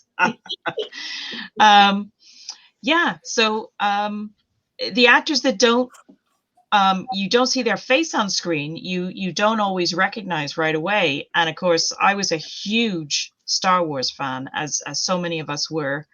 And it was only Anthony Daniels. Wow. And he was having the luxury, because at that time, no internet to speak of, nobody really knew what he looked like very much, unless you really, really were, into your film magazines and, knew his face. And so I still regret to this day that I didn't talk to him more, because I was just like, holy shit. Theo just complimented me on my boots.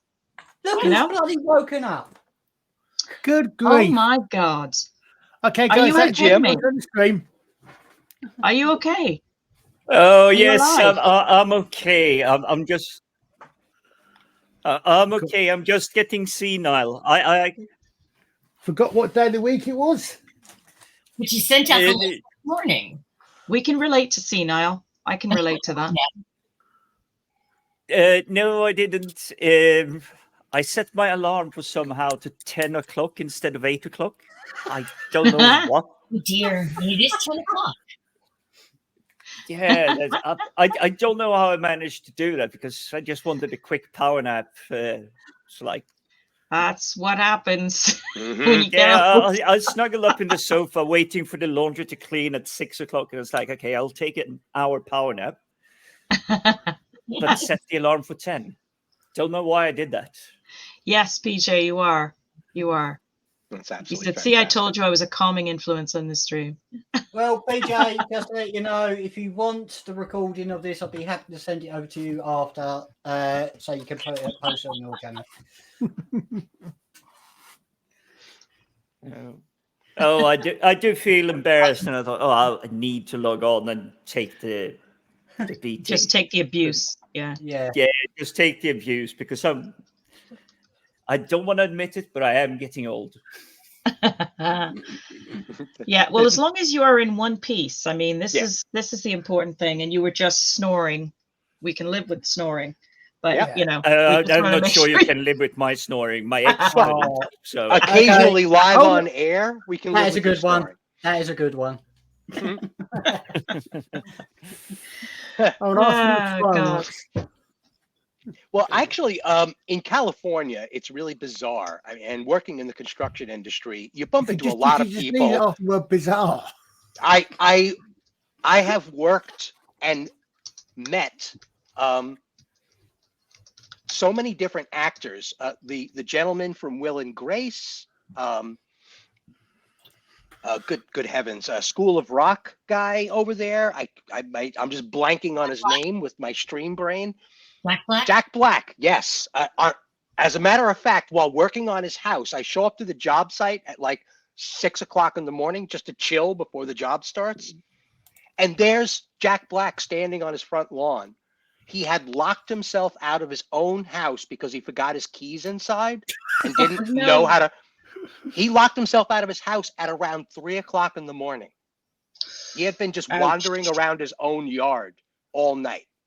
I'm like, really, Jack? I mean, seriously, man? It's like, this was before School of Rock. This is before he was anything more than Tenacious D at that point. He was just starting to come out of the brink. But the reason why I bring this up is I was hanging out in a bar called Barney's Beanery, which is a combination pub and all-day restaurant, right? In the heart of West Hollywood.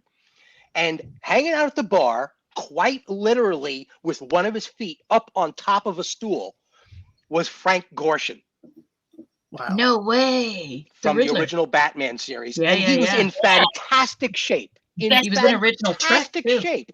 Yep.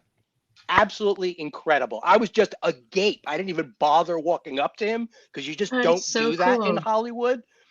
But he looked just like the Riddler. He was the Riddler. It was amazing. I couldn't believe it. And this was 99, 2001, maybe 2000, something like that. It was right around that time period. I was doing karaoke circuit with a bunch of guys. Yep. I lived in the. Yeah, I'd love to meet him. I lived Go in- ahead, Julie. I'm sorry. He was in. Go ahead, Kel. I was going to say, I lived in the Upper East Side of Manhattan for 15 years. And even before that, I worked in Midtown in Rockefeller Center. And one day in Rockefeller Center, I'm in the card shop. There's a Hallmark in the basement. And I'm just standing there minding my own business, being your basic native New Yorker. Mhm. And all of a sudden, this guy in front of me starts talking. It was Tony Randall. Oh, Wow. freaking Yeah. cool. He just, started chatting me up. And I thought, oh my God, Tony Randall. Does he know he's Tony Randall? Yeah, New York is another place like that. I was delivering Yeah. a photocopy machine when I was working for my dad to like this tailor, this like really high-end custom tailor dress shop. We were installing the photocopy machine, and in walks, now this is 1994 or 5, Mhm. Lauren Bacall. Oh my God. And it was just like, Wow. holy crap. okay, wow. Yeah. Wow. Wowzers. Looking Yeah. as fabulous as she always does, probably getting some Yeah. dress for some She was convention or class. something. She was class. Unbelievable. Yeah. Unbelievable. Working in Hollywood since she was 19 years old. Wow. Yeah. Closest I came was almost meeting Jamie Anderson, because I was stuck in the office when it came to the building site.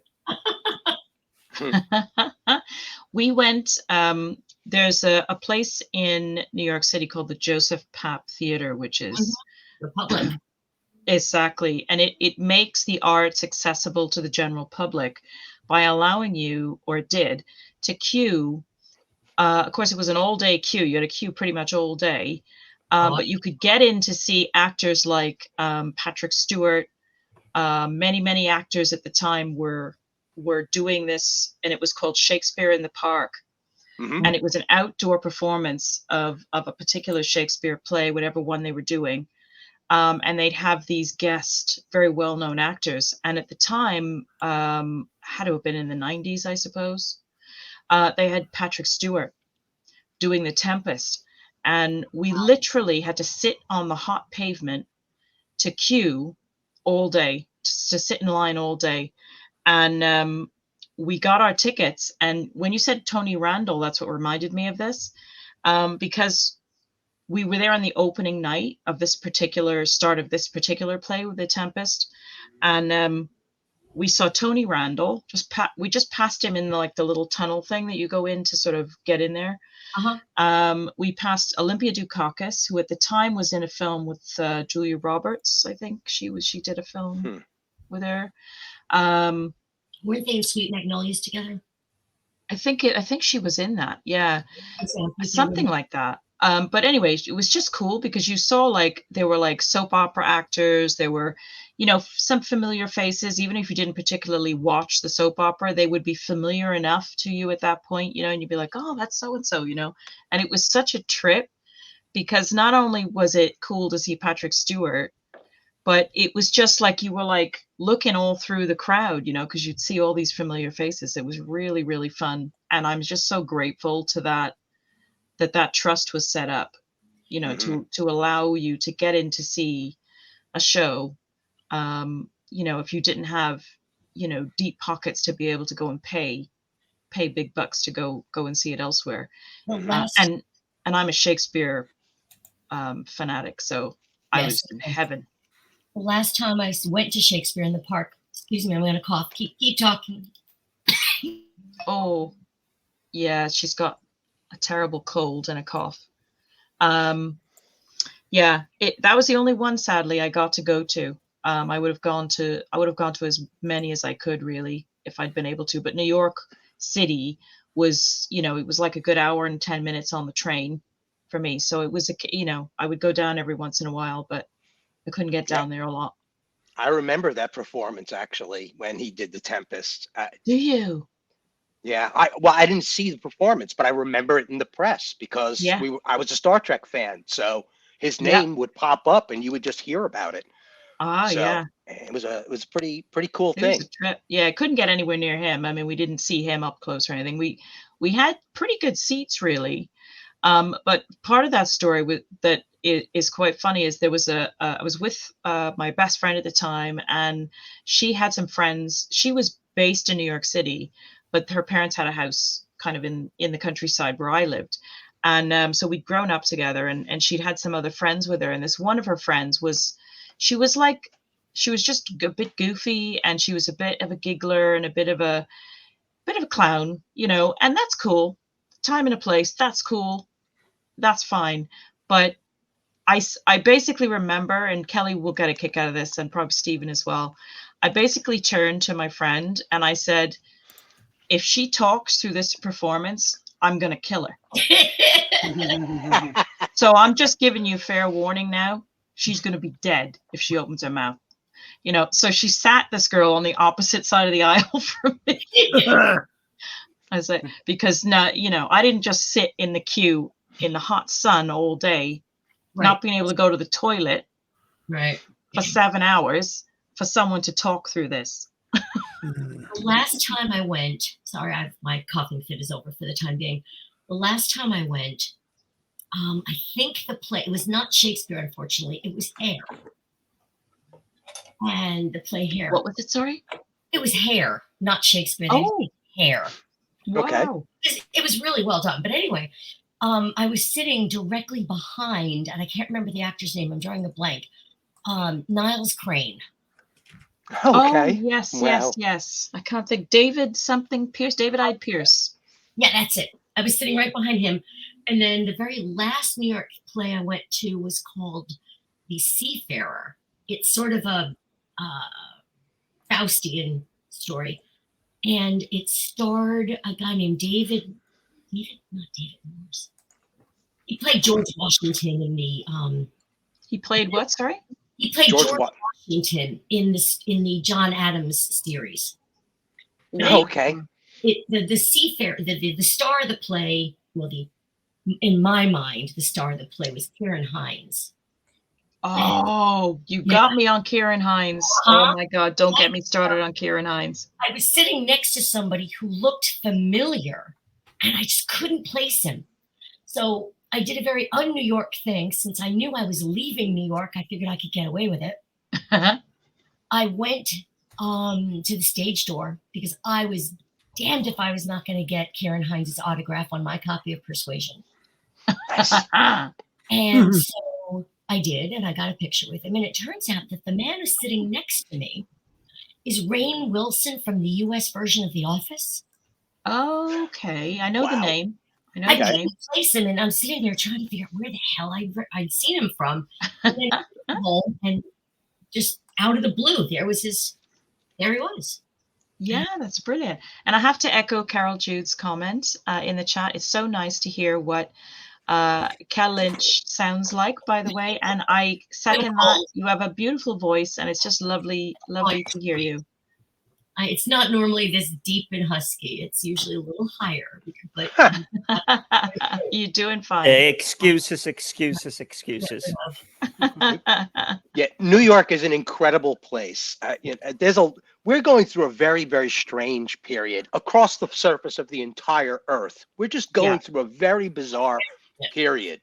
They used to do all kinds of filming in New York and all kinds of plays, and eventually we'll get back to something kind of like that. Just to give you an example, on another one of my photocopy machine delivery adventures in Manhattan, my brother turns a corner and we're stopped at a light, and out of a building comes Rob Reiner, Billy Crystal, and Meg Ryan. And I had my camera with me and I took a shot of them, not realizing that they were in the process of filming Harry Met Sally. Wow. Oh my God. The film came out like 3 months later. I was like, wow, because I had a huge crush on her from Top Gun. Meg Ryan, such an adorable creature. She is just adorable. so beautiful. Bad work. Were you in the film? Oh, bless her. No. It wasn't like that. There were no cameras. Oh, But right. they were obviously in the process. I don't even remember the location. I've got the photograph somewhere in my library. It could very well have been they just walked out of the diner. Who knows? Yeah, well, that's it. Yeah. But That's New cool. York is like that. And Hollywood is not too far off from that either. It's been weird the last 5 years. I've just been bizarre. You guys will love this. Did any of you see the movie You've Got Mail? Yeah. Okay. There's a scene in the movie where Meg Ryan and Greg Kinnear are going to the movies. And they're going to the movies on the West Side near Tom Hanks's gigantic bookstore. Right. And they're going into the theater, or they're going into the building, and it's a high-rise theater, and you have to take escalators to go all the way up to all the various floors. And it was the building that I was seeing the movie in. So the whole audience is watching Meg Ryan and Greg Kinnear on the same escalator we'd been on, an hour earlier. And they get off on the same floor we were on, and they start walking all the way to the back. And they were watching a movie in the same room we were watching their movie. So even though rationally you knew that they were not there, everybody just started looking around. Yeah, yeah. It was hilarious. And then it's the night that I took the bus home with Georgia Engel. Oh, It really is so her. Mary Tyler Moore, and also what was the spin-off one? I don't know, but about Do you know that one? her Lou Ted. Grant, wasn't there a Lou Grant spinoff or something? Yeah, there was, but I don't know if there was a spinoff with Georgia Engel and Ted Baxter. Yeah, I don't know. I have a funny Anyway, feeling. I took the bus home with her one day. Mary Tyler Aw. Moore, Well, God she is bless her nice merry as she soul. seemed. She Yeah. seemed very nice. You know, Yeah. she was chatting with people while we were waiting to get onto the bus. Hmm. It was on the west side. Lovely. Yeah, no, and that really is her voice. She was not putting it on. Wow. But yeah, no, that's So there's lots of I miss great about her. stories. Well, one Yeah. friend of mine ran into she waited on Alan Rickman in New York. Yeah. I'd basically lose my job. I'd just be like hugging him, basically. Speaking of Oh fascinating my little God. voices, does anybody remember the elf from the Tom Cruise movie Legend? No. Mm-mm. There's a character in there that plays against Tom Cruise, and she's basically the fairy elf that tries to guide him towards, the climax of the story. She can't. She on film she looks so teensy weensy, but I'm like, it can't possibly be that's for real. And she's got this little teensy weensy little fairy elf voice. And at that same Barney's Beanery, I actually bumped into her and spoke to her for like almost an hour about her performance in the film. She's like 4'8". Soaking wet, she can't be any more than 80 pounds. And she was in her mid 40s when she did the film, but on screen, she looks like she's like 12. It's crazy. Huh.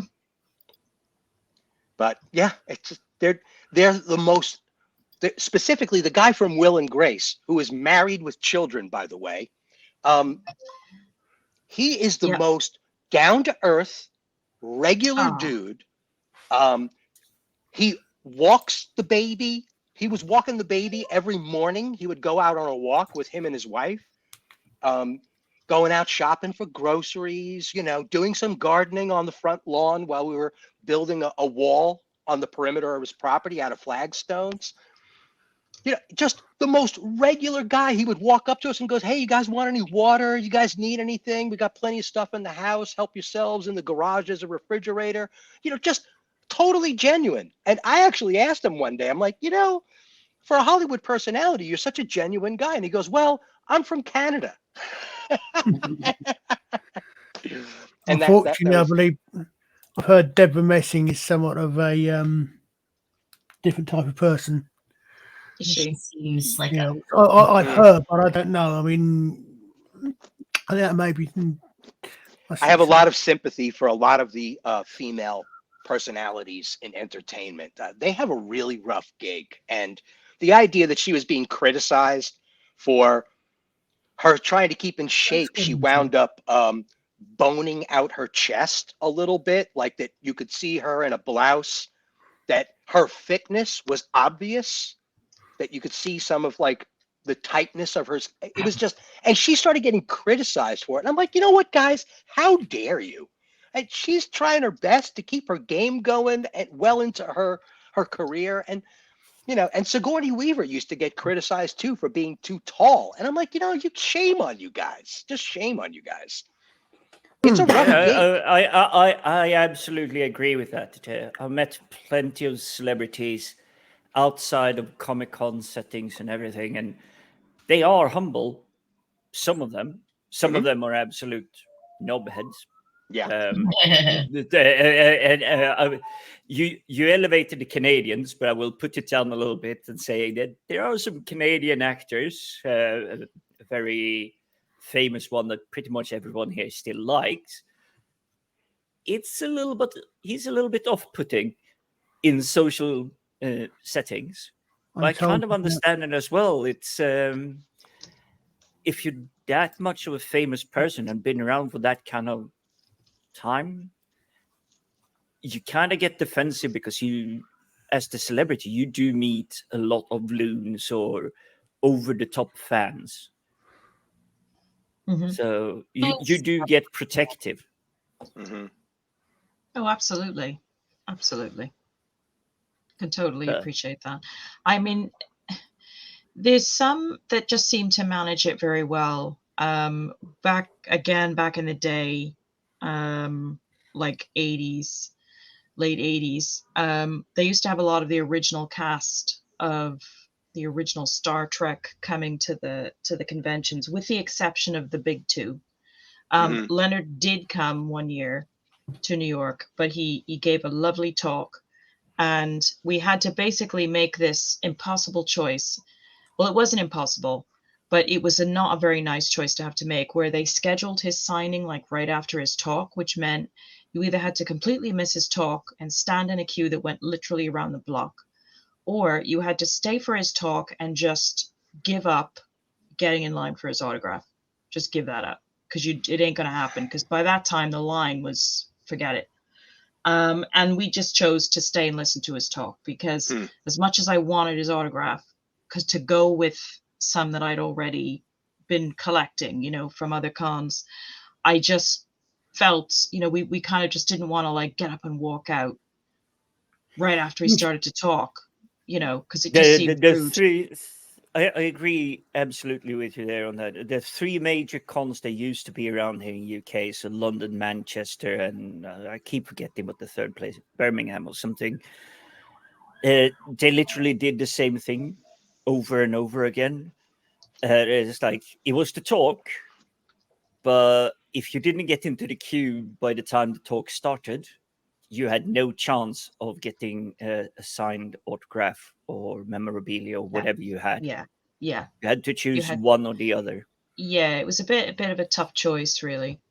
But like, talking of actors, that manage the fame element well, so that they don't come across as assholes when you're trying to talk to them in a convention. They come across as really genuine, nice people. And a lot of those original actors that weren't the big two. I sadly never got to see DeForest Kelly, which breaks my heart. But all the other actors, the other, James Doohan and Grace Lee Whitney, Mark Leonard, they all turned up at cons over the years, and they were all so lovely, but so genuine, and not like, standoffish or impatient. And then many years later, like, God, like, must have been 15 years later or more, I went to a con again, and I hadn't been in years. And Excuse me, sorry. Marina Sirtis from Next Gen was there. She's a surprise to see you real life versus how you see her in TNG. Yeah. I don't want to be disrespectful, but I suffice it to say, it was a vastly different experience, and I know that things had changed by then. She was obviously known all over the world by then, but of course the original cast did as well, but they were from a totally different generation, and they'd had, and I just came away thinking to myself, whoa, I am not going to be investing the money anymore to go and see some of these more modern actors, because I was just not impressed. But Marina says, well, probably thought you shouldn't have been a Star Trek fan anyway. Yeah. Well, this is the thing. This is the thing. Yeah. You should have done with Leonard Nimoy. You should have just tried to get hold of a serviette of his. Then you could clone him. Nah, Sheldon. Exactly. Now that's a Big Bang Theory one, but that's the only time Sheldon hugged Penny, I think. I think he's actually hugging me. Yeah. Too bad that gets everything he's bought because it's not enough. But that was a good episode. Yeah, she's made a whole gig, or some of her interviews with the Next Gen gang. It's hysterical to hear her shamelessly just destroying the show on the stage. It's weird. She's got a whole act that she does now. Does she? Yeah. And it's like the Harrison Ford routine with Han Solo. It's like, really? Seriously? I don't know why I find this very distasteful. I don't know. Yeah. Yeah, I know. And it's a different feel. But Oh, you're Zoinks. Your mic is going weird, Jim. in your roboting. Well, I remember a few years ago, I saw a video of a Star Trek con with the captain's panel. hold on, guys. You're coming in and out, Jim. I don't know what's going on, mate, but you're roboting worse than I was. I had this. There was a panel at a con, and it's on YouTube as well. And basically, you've got Avery Brooks looking very old. Janeway, Kate Mulgrew, Shatner, Picard, Stewart, and guy from Quantum Leap. I'm having brain fart as well. Scott Bakula. Scott Bakula. And I want to, and the interviewer asks them what Star Trek means to them, and they go along the rest of them. And the last one answer is Shatner, and Shatner just says basically everything. I wouldn't be where I am without it. You know, so well, that's it. I mean, there's a difference between taking the piss and having a bit of a laugh. I mean, everybody's got to be able to, have a bit of a laugh at themselves, but at the same time, there's a way of doing it, and you get some that just, as you say, they just seem to identify a little bit too much with the negative attitude about it.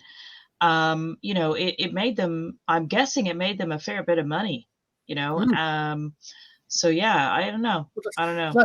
That's why I'm afraid I have absolutely no time at all for certain ungrateful brat ex-child actors who decide that they want to turn down and they want to completely and utterly show, no matter what you may think about them, that they may want to utterly upon the woman whose work actually made them what they are today. Yeah. Mentioning no names: Emma Watson, Daniel Radcliffe.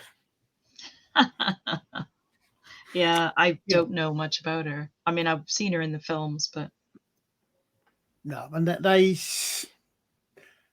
do. I mean, the weird thing is, I mean, I can understand. I would imagine that in order to be an actor, and I don't mean this in a rude way, you have to, like one of the things, you're going to have a certain sort of personality, quite outgoing, quite or putting on a front, because a lot of actors apparently are actually quite shy, and the way they get into acting is it's a coping mechanism, is a front for them, which is going to lead you to be that sort of person. So you can understand it, perhaps in some ways, that there's going to be a link between, if you're the sort of personality that's attracted to acting and being outgoing like that, you're going to be attracted. You're going to have certain other aspects of your personality that are probably going to be go along with it, and that just being told yes, you're great and all the rest of it is going to build you up. Is going to make it harder for you to actually think outside the bubble. Yeah, relate to people. Yeah. It's one of those things. I think we've gotten such an insight into the actors that we see in our programs now, that it is sometimes a double-edged sword. I mean, they are human beings; they're not perfect. But at the same time, I think we've been spoiled. I mean, those of us who've grown up in a certain era have been really spoiled by the fact that the actors that we have met, many, over the years, most of them have really been very grateful and very, very sort of appreciative of, where they came from, and really, enjoy interacting, and even if you're a shy person, and I'm not saying, I mean, there are actors that, can get on stage or get in a studio and act and be another character, but privately they are very private people, and that's cool. That's cool. But don't come to a con and then be weird. That's right. Yeah. With yeah. people. Be a character at least, put on a facade if you have to, Yeah. Get the job done. People are here. They've invested their time to see you. All you got to And they do is don't. be there. Yeah, and most of those people don't have the money that these people have, so they've invested a So good true. chunk of their hard-earned money, to be there. One person that we saw at a con was John Delancey, and we were psyched. We were just like really psyched to see him because he's so funny, in Next Gen as Q.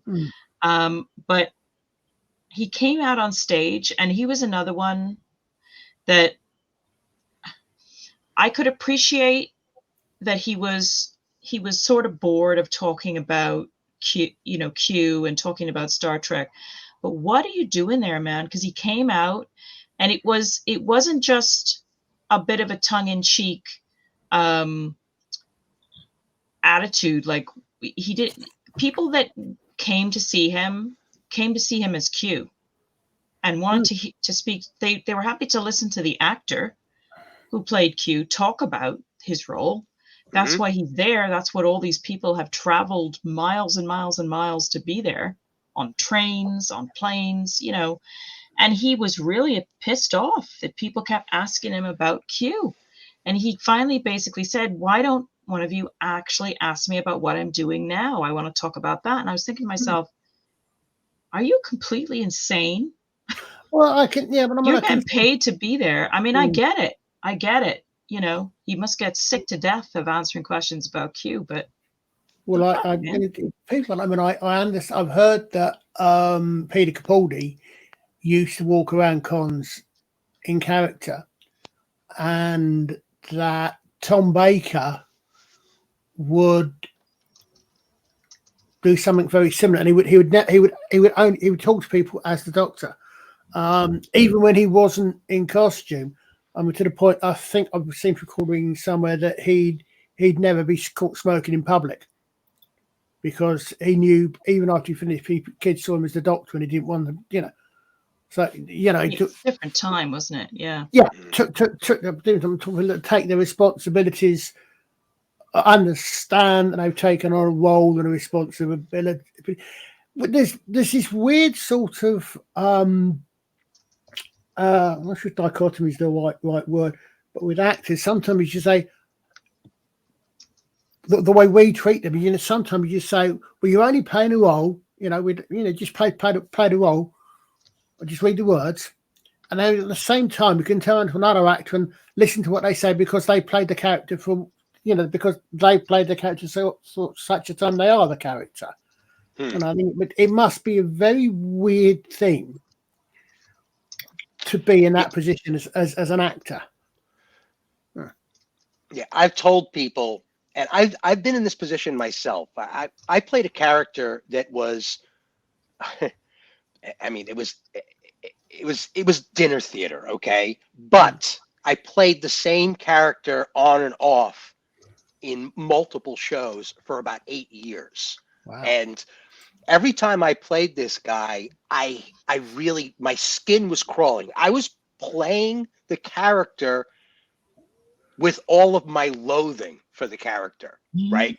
So as much as I disliked this character, I would use that energy to play him more pathetic than I had played him last time.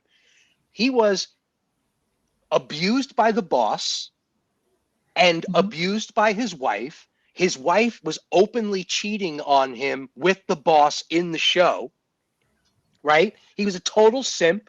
The boss would literally stand on top of his body after knocking him to the floor. It was a comedy, of course.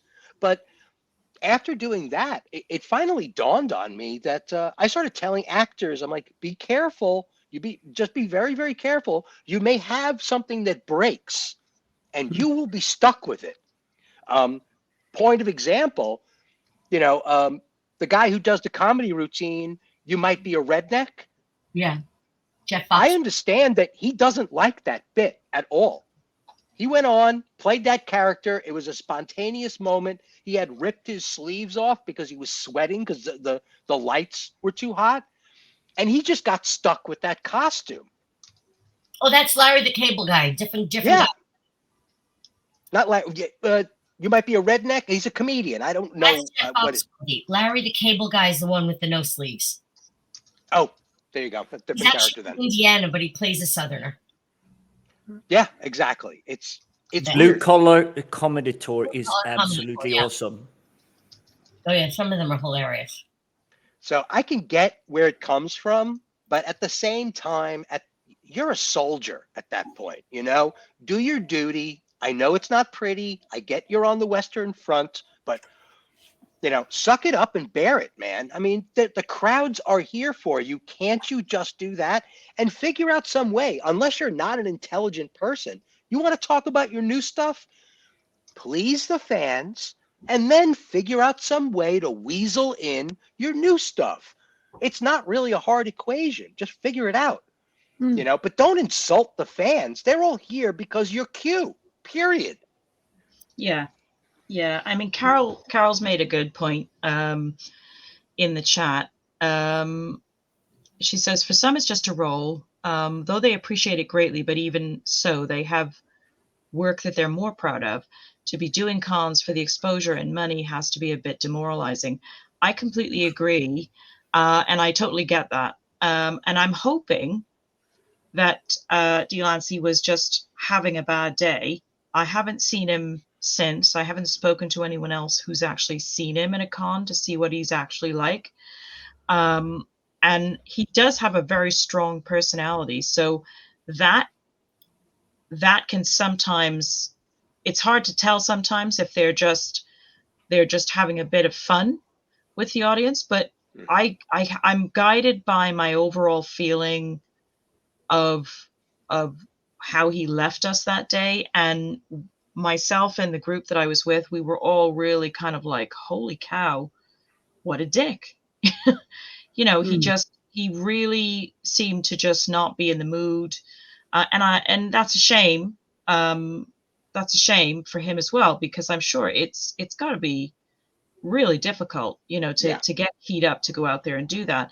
But to me, I just wouldn't do it. And I suppose they have to do it perhaps for whatever contract they're under. I don't know how it works, but there's been other actors like Stephen First from Babylon 5, who played Veer.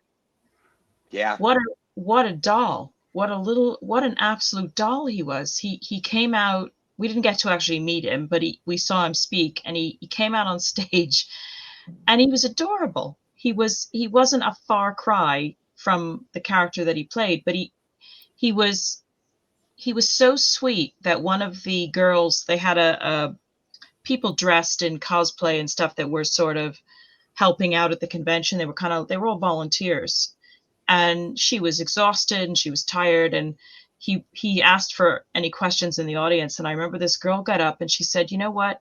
She said, I've been working here all day and I'm really exhausted and I just need a hug. He came down off the stage and he gave her a hug. Yeah. He's just please tell me priceless. What a darling. Please tell me she was cosplaying Lindisty.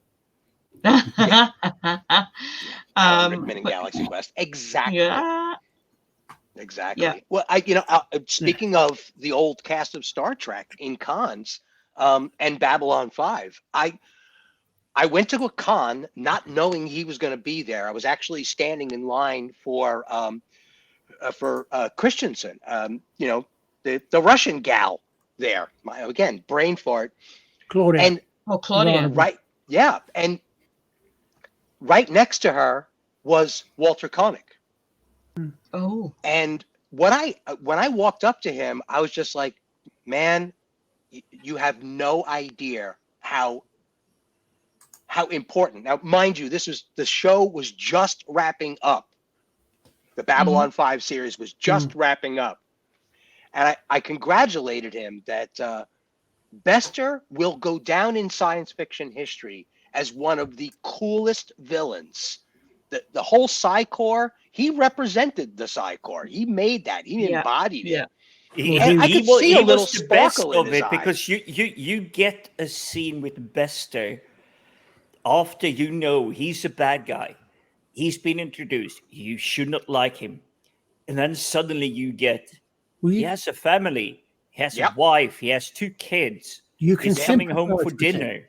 Yeah, he becomes sympathetic during that whole sequence where his girlfriend, his lover on the side, gets taken by the Psi Corps to do research on for the Black Project for the Shadows. So yeah, it's incredible. And he definitely brightened up because he was looking mighty depressed while I was waiting in line.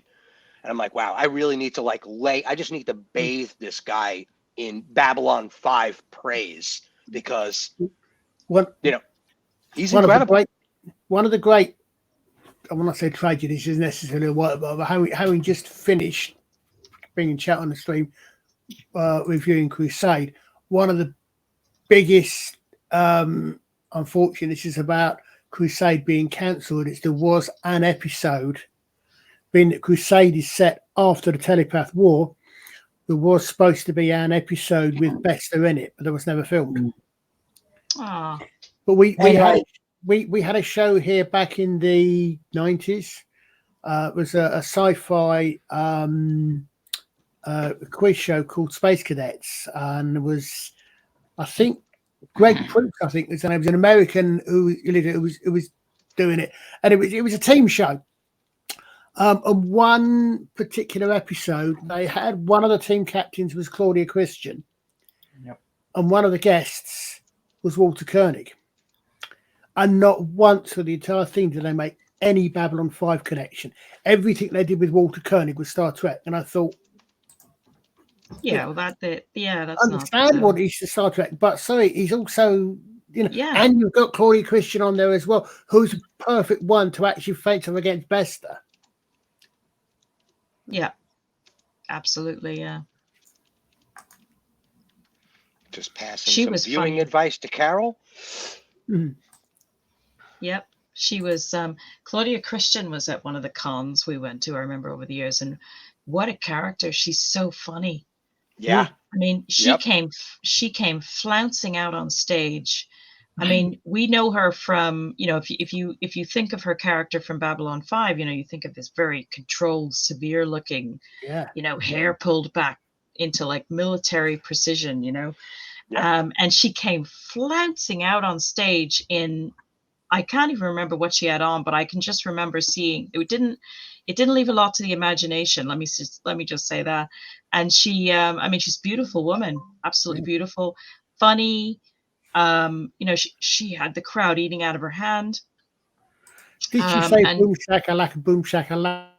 She's also a singing talent. She has multiple albums that she's recorded, and her and her partner as well are, they were together for a while, from what I understand. I don't know what's going on with them currently right now, but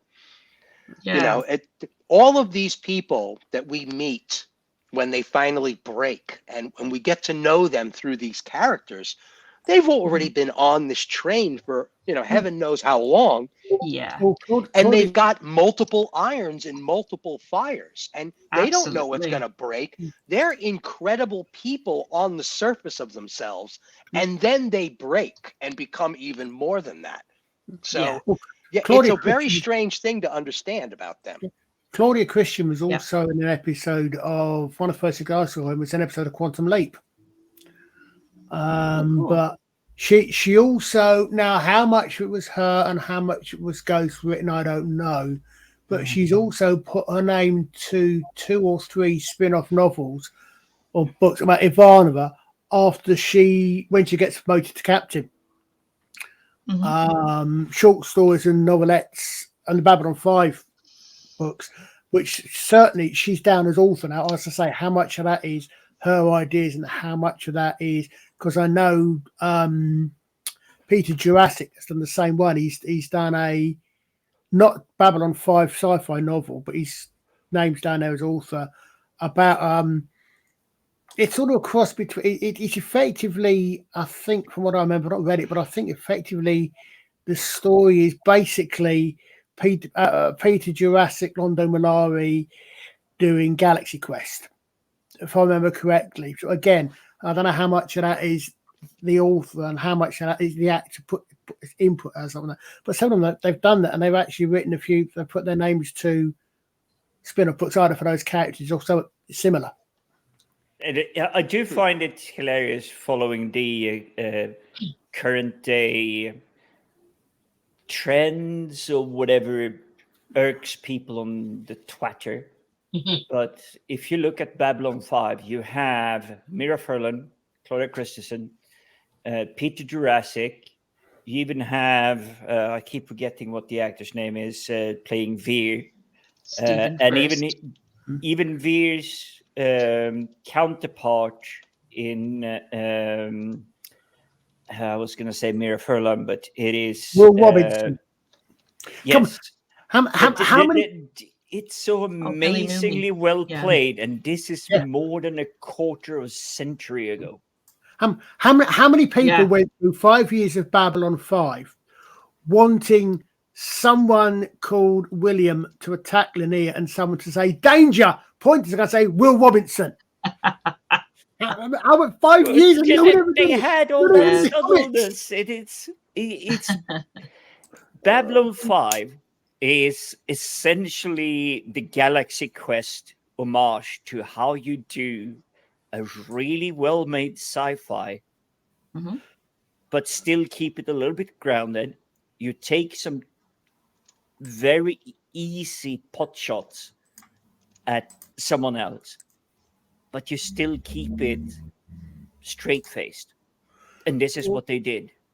I mean, as I said on Thursday on the Ambassador stream, how many other shows are there out there that people are still doing review streams of 25 years later?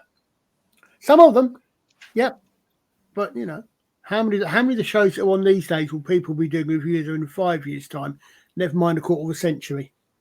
Yeah, we won't be talking about the stuff coming out these days. There's nobody that's going to talk about Rings of Power in 25 years' time. There's literally going to be nobody except the people going, oh, hey, look at how crap this was. Carol, that's fair enough. Not everybody's for everything. Oh, oddly enough, we were talking about this on the Space Book earlier on, or they were talking about, I was in chat, we were saying that one of the problems that we had over here was that in the UK, because there's a difference in releases, Babylon 5 came out just before Deep Space Nine did, which is why you kind of tend to have a lot more Babylon 5 fans than Deep Space Nine's in the UK, because B5 we got first.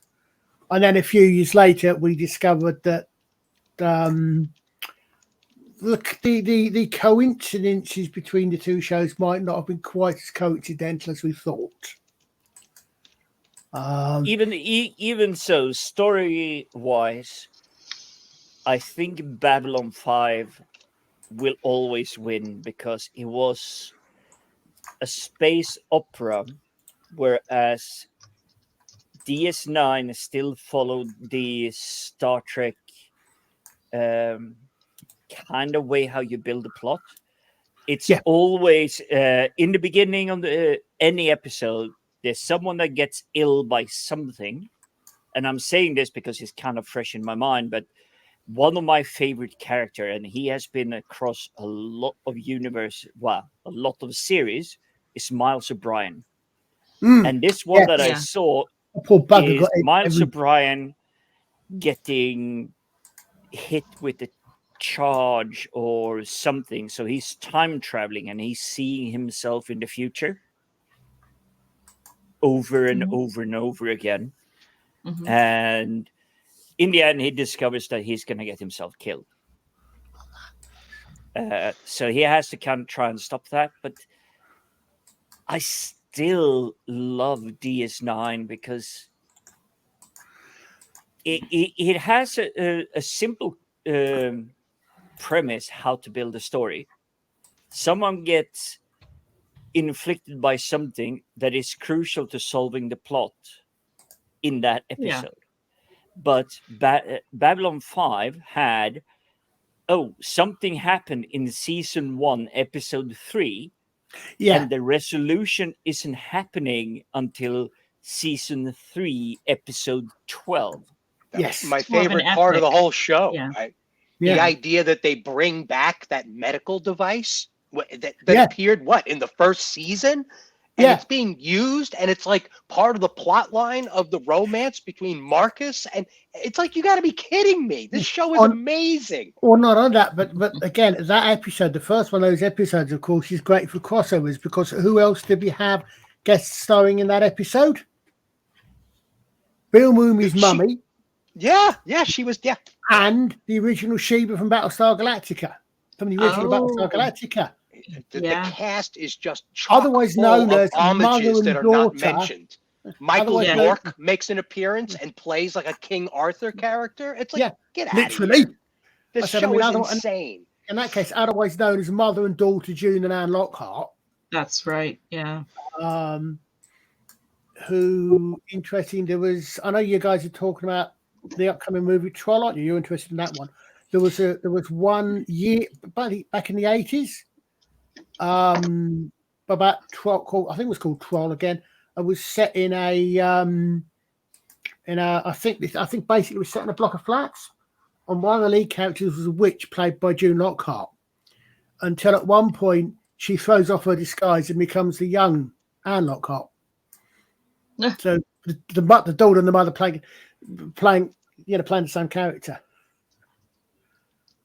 Yeah, but yes, exactly. I mean, Babylon 5 was fantastic for that. It was so much interweaving, and so many of those things go back. And literally any throwaway line could suddenly become so important 4 years later. Yeah. And it's how it's brought back. It's how it's woven into the story. And that was the beauty of Babylon 5. I mean, the writing was just superb. Yeah. It all came together. It just had that magic. It had the right actors. It had the right writing. What would be really, really interesting would have been the alternate universe where half the actors that left didn't leave because the changes that JMS had to make to the story. Okay, so are we allowed to say spoilers for something that's 25 years old? Yes, because Carol actually hasn't watched the whole show. Okay, right.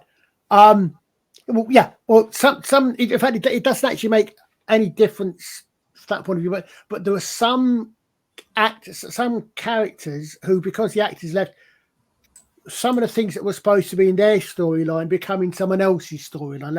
I think Sinclair is the perfect example. Didn't they alter the course of Sinclair's whole character because he had to step away for a little while? Yes, they did that one. They also did it with, as I understand it, the Town and Tomato character, the original in the TV movie, the movie that started in the. No, hold on a second. No, The Gathering in the beginning was the original deputy commander. The actress left, and Ivana came in. Originally, Ivana wasn't going to be second in command; she was going to be third in command. But because the original actress left, Ivana moved up. Yeah, there are some. I would say there were some episodes of the first season in particular that. In my mind, didn't work. There was some later on, some few later on as well. But it was the thing is, it was originally conceived as a 5-year novel, right? Which is why the biggest problem, if that's the right word with it, the biggest glitch to that was that they never knew from year to year if they were going to finish, and how unfortunately. Season 4 is rushed because they didn't think they were going to get a season 5, and then they did. But they made it work. Yep. So a lot of the things. But if you like DS9 and the like, I would say it's worth giving a go if you can. But yeah, there's a few things in season 1 that do come back quite importantly in later seasons. Yeah. But yeah, I mean, I think the biggest takeaway for me for Babylon 5 was the existence and the creative decisions made to bring the Vorlons to reality. Oh yeah. To watch those characters evolve in the It was so storyline cool. and become what they were in that universe. The Yeah. costume design, the attitude, the classic science fiction writing, their capabilities and their powers, and the connection to like ancient gods. So good. I mean, we Yeah. had not seen anything like that on American television before. Well, as we've said before, Stephen, Yeah. the Vorlons were Arisian, and the Yeah. Shadows were Dorians. Yeah. Well, you know. Let's back that for, but you know that, and in fact, there's also, to a degree, even from another one, there's a bit of Lovecraft in there, in the idea of the cosmic horror, ancient gods, etc. Yep. type thing. Indeed. I mean, obviously, yeah. it's not full on Cthulhu, When Ivanova goes hunting for the first ones, that's some classic science fiction writing right there, man. Oh, it is. Yeah. You know, and that one bit that Jakar, where he's talking to that botanist, and he says, you know, what would you even say to an ant sitting on this flower? You know, it's like they're not interested. They're not even thinking that they're stepping anywhere anymore. It's like they're so gigantic and so beyond. Yeah. Just that comment alone set Babylon 5 into a whole other realm of science fiction television.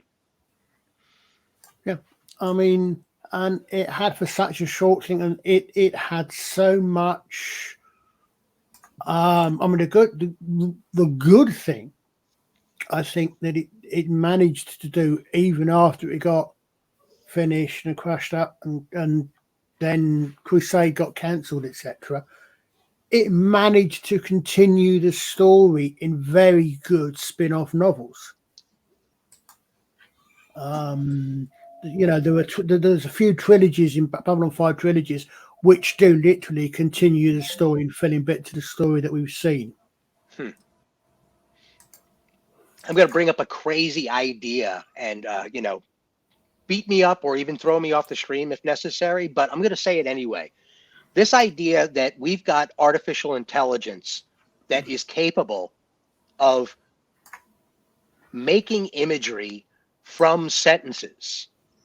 We may actually see a future where you could plug in a novel and an AI would turn it into an illustrated novel, word for word for word for word. And you could even do pre-design now on all of the characters. So you take the imagery from Babylon 5, you load it into the system, and the computer only uses that imagery to design new images based on the sentences you're installing.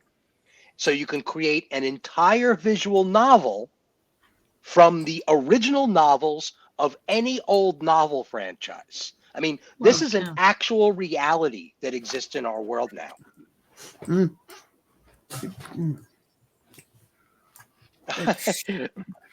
They're still so underpowered, Kelly, that, you know, I don't fear any sort of AI overlords. They're still way too clunky.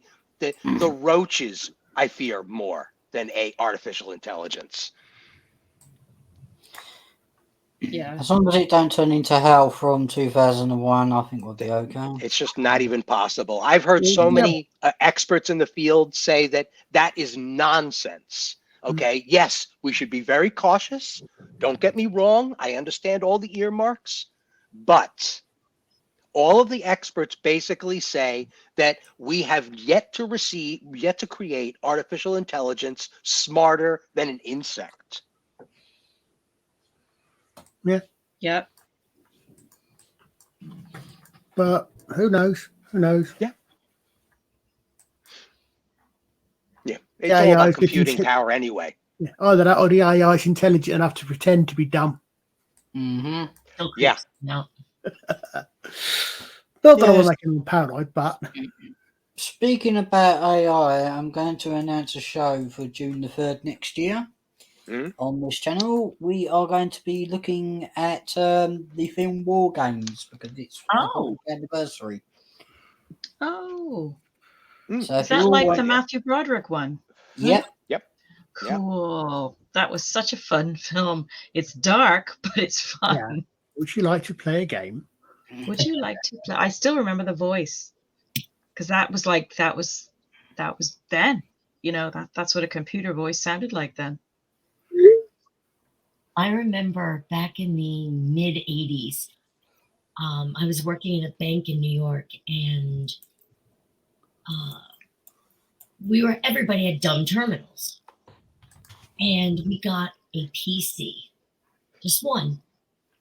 And didn't have Lotus 123, it had Symphony, which is a Lotus product, but it had 4 and 5. It had a couple of other softwares attached to it. Anyway, it had one of those acoustic coupler, what do you call it? Modems. And I had to listen to that. Remember that old AOL sound to get it when you were dialing up? Oh, yeah. Yeah. Yep. One day the phone rang.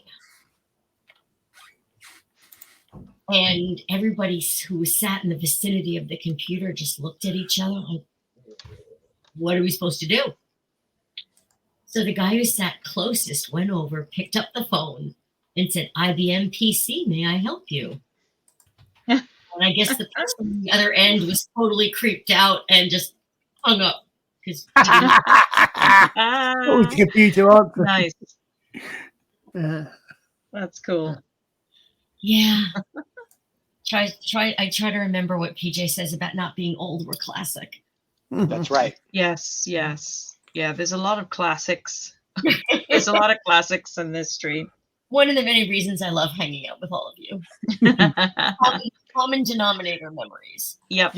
Yeah. Speaking of those artificially intelligent, I guess you could call them support characters that you call up somewhere, and there's an obvious pre-recorded computerized system in place. And I was on one of those support calls and speaking to, basically asking questions back and forth with an AI, and they actually had the gall to go. The computer would say, "Oh, hold on, let me check and see about that." And they actually added the click clack of a keyboard in the background. I got so mad that I hung up the phone and called back and asked to speak to a living operator, and just chewed them out. I'm like, how did we all know? Who are you trying to fake with this silly nonsense? It's insulting. This is an AI-driven character. It's so obvious. You added the keyboard for real? Like, what the hell? Do you remember that scene in Demolition Day where they ring up and the guy picks up the phone and he does a bit in the end and said, "If you prefer to speak to a robot, to an automatic operator, press 9." He goes with the whole thing and he's doing that. Well, one year I was calling UPS because I was having a problem with a package. And I think I speak pretty clearly. I don't have any very thick regional accent from anywhere. Mm-hmm. But the machine kept asking me to repeat something. Mm-hmm. And I finally just lost it, and I dropped an F-bomb. Next thing you know, I got a person. Understood, what the whatever, but it didn't understand my saying, "Human being, please," or whatever else I said. But it did understand. I had that trouble when I'm trying to call like the bank or anything like that, and you're just going over and over again, say advisor, advisor, advisor, and you still don't know. Exactly. Well, yeah, I know. Well, I remember I used to know a guy who wrote a lot of those scripts, like helpline scripts and the rest of it. And he used to say he'd ring up and he'd get someone and he'd say, "Look, I wrote this script. Just go to step 127 where you have to call your supervisor." All right, I know this. I wrote the script for you. Yeah, I've seen that cam. There's not certain exactly what it is that is coming back. If it's supposed to be a reboot, because there were things about doing a reboot and telling all and starting all again. Because a large number of the cast are no longer with us. sadly. Yeah. But there's supposed to be something. So I'm not sure what if this is. This came oddly enough. This sort of came up about the same time that we first started getting rumours that RTD was coming back to do Doctor Who. This will come up and almost. I think it was the same week. Certainly in my case, I first saw things saying about JMS wanting to redo Babylon 5. Question being is if this is going to be something with the surviving actors and their characters, although somewhat. Are they just going to be cameo type roles? Yeah, they're going to be or are they cameos, gonna, recasting it. I mean, talking about I think one of the things they're talking about sort of doing the whole thing just with Sheridan without putting Sinclair in there, so on and so forth. But we'll have to. I don't know. I mean, they might do a fantastic job with it. That'd be great, you know. But I'm Babylon 5 is one of those shows that I was happy to be proved wrong in my view with Battlestar Galactica, because I shunned that remake for years because Battlestar Galactica, the original, was a huge favorite of mine, and I absolutely loved the characters of that. And when I started hearing that they were making it again, and I was just not a happy bunny, and I just did not go anywhere near it.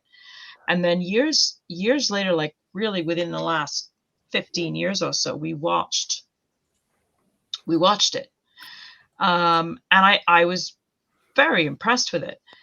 I don't consider it a rival to the original. I just thought it was a kind of a nice homage, you know, to the original. And I did enjoy it as a standalone series. I thought it was really entertaining. It kept us really engaged. So it can be done, but I always start from a place of worry, you know, that it's going to be, you know. PJ well, said we don't live in that era anymore. Yeah. Well, the thing was, I remember. I mean, because for me, the remake of BSG, I was a fan of the original, like you, Wendy, and the remake of BSG, I actually wasn't that bothered where they gender swapped Starbuck or no, that worked okay. That didn't bother me. What I thought was a little bit odd in some ways was that they gender swapped those characters and then they dropped all the original female characters. I'm not. I think Sheba might have turned up as a one-off at one point. Well, they gender swapped Boomer as well. They gender swapped Boomer, but then they also went and gender swapped Lloyd Bridges as well to Major Kira. Forgot the actor's name when they bought. But yeah, I mean the thing was, I thought the big problem with the remake was, as PJ said, it was very much made for a post September 11, 2001 world, and that's what it was. A lot it was about. It was very much about that, and therefore it was very much a military sci-fi. And that's really, really good. I've got some of my favorite sci-fi series is a military sci-fi, but that's what they're intended to be. Whereas Battlestar Galactica was, I still much prefer. I think I stopped watching when it first came out. About the time that they ended. Oh, you dropped out a little bit, Colin. I say spoilers. Where they ended up settled on the planet, or some settled on the planet, and some of them. That got weird. That when they settled down and like Adama was missing, and where is the Galactica? What's going on here? And then I came back a few years ago and binge watched it all the way through, and it was okay apart from the last episode. I thought was, oh dear. You know, Yeah. with all criticism aside about comparing it to the original, it was a very well executed Yeah. and well acted attempt Hmm. at rebooting a series. It was really the first time anybody had really tried that. I mean, Next Gen on the face of it was the next generation, right? So it wasn't even a reboot. It was years later. Well, I'll do there's only one reboot that has worked that worked for me completely and utterly, and that was the CGI remake of Captain Scarlet. Because Nice.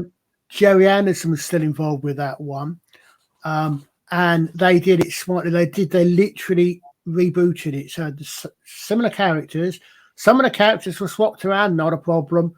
They did away with all the iconic vehicles, so you weren't comparing them. You had new vehicles, new stories, and the rest of it with CGI. That's the only one that worked for me. I think a lot of these things, Battlestar Galactica. I mean, to be possibly honest, maybe if I'm feeling really, really generous, Timbals, who a lot of these things probably would be okay, or even possibly quite good as their own thing, but it's because they're remakes of or new takes on something that it was popular and that we love. That I think is when we are looking at them, you can't help but bear the other one in mind. Mm-hmm. You know, Yeah, so it's strange, and the direction that Babylon 5 took in regard to the human form Cylons, that got a little funky, and it turned into kind of what the original novel for Blade Runner, Androids Dream of Electronic Sheep. It kind of became that more than Blade Runner did, where you didn't trust anybody because you weren't sure who was real or Cylon. The idea that they created that sort of internal doubt, and it was strange how many of the ethnic characters turned out to be Cylons. It's just like, guys, what are you playing at here? yeah, it turned into it also turned into a political Manchurian candidate who's the Yeah. spy show as well. I mean, I thought like they did it again. They did it very well, but Yes. Yeah. Internally, within the scope of their own narratives within the universe, it was yeah, all very well executed. My favorite part about it was that the Battlestar Galactica was so low tech that there was no computing. yeah, Right? That they had these wired phones. There was no wireless phones on the bridge and that was a security thing. The idea that they even mentioned that they had yeah. taken measures to step away from the Cylons because they had become too digitized. I was like, that's a good take, guys. Well done. I like that. Well, I did like the opening bit on the space station where the guys turn up and they've never and no one's ever Yeah. turned up in the last 30 odd years. And then suddenly someone does, and then Yep. you go away and you see wait, but wasn't she just blown up on a space station? It's the same woman, Yeah. you know. Some So I did enjoy that part. The original Battlestar Galactica was a little too 12th Planet Zachariah Sitchin at points. yeah. I mean, I it said all okay. worked. We all loved it when it was original, but it did kind of gain a little bit of its own age at some points, and it became a little repetitive after a while. Yeah, that I mean the one thing that I did not like I must admit personally, and it's personal opinion, personal. I did not like the way they ended the reboot with that idea of okay, well, actually, no, they're the people that colonize Earth rather than the other way around. I also had one thing, one problem I did have with the original, in a way, and it's it's something that they actually did a lot better, I think, in Firefly. Was you've got 12 habitable planets and moons in one solar system.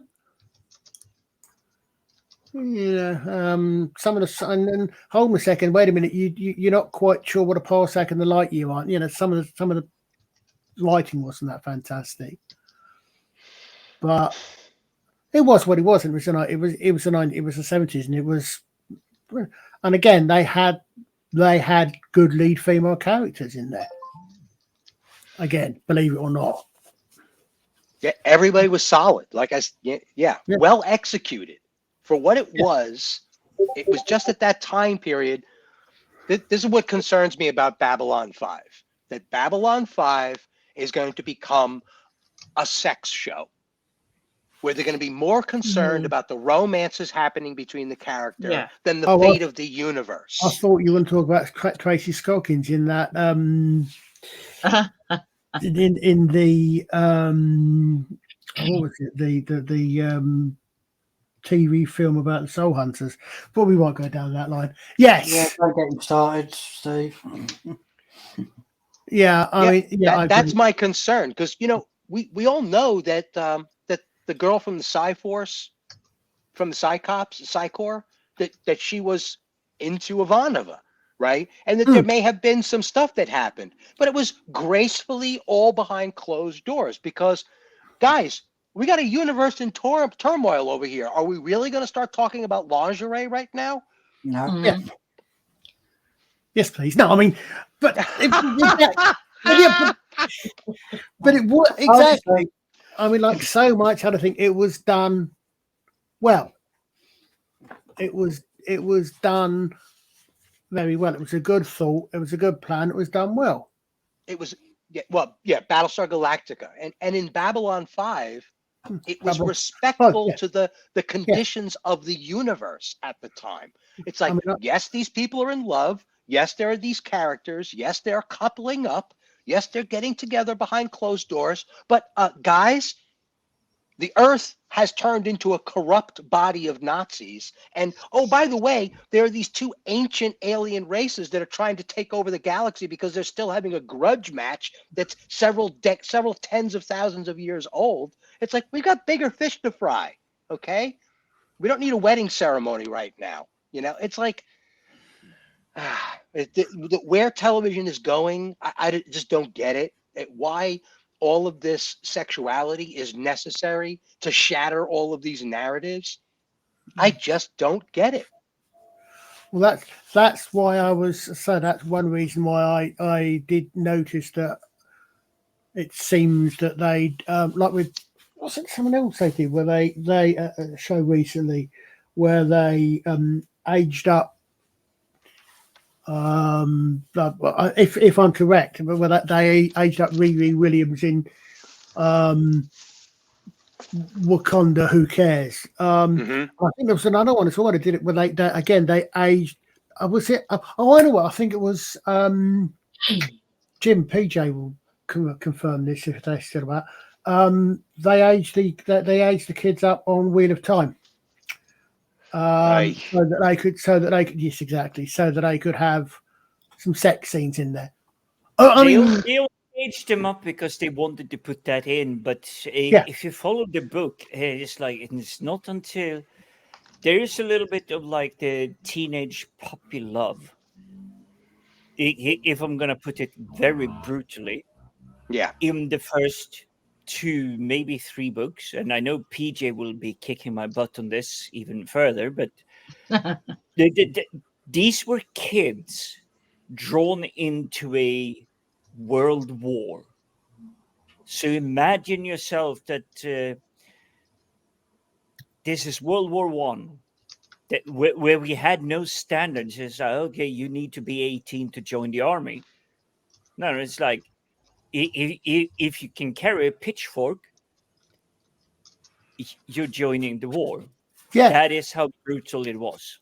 I mean, to be fair, I think there is a difference between, again, as someone who's not read the books, saying, okay, well, we want to make this show a little bit more adult because of the tensions. We want to have some adult themes in the show, and it will be inappropriate for these to be 14, 15-year-olds.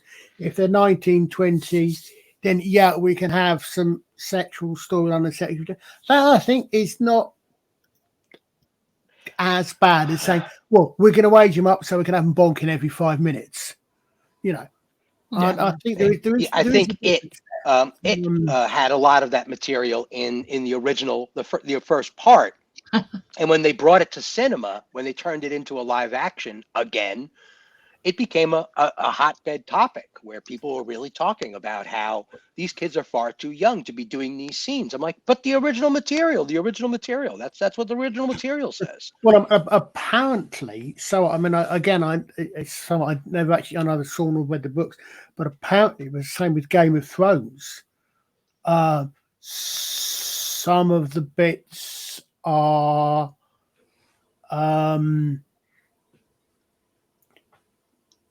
I'm trying to think the way to put it. Probably reasonably appropriate for a medieval era setting. Yes. Where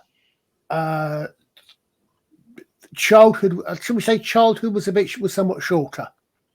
Yeah, I've read some Renaissance level romance, and all of those characters in those poetic things that are hanging out in the field, playing the lute and eating fruit and feeding each other grapes, they can't be any more than 16, 17 years old. Romeo and Juliet were in their teens. I was going to say, Juliet was. I'm trying to remember this. I was just thinking that.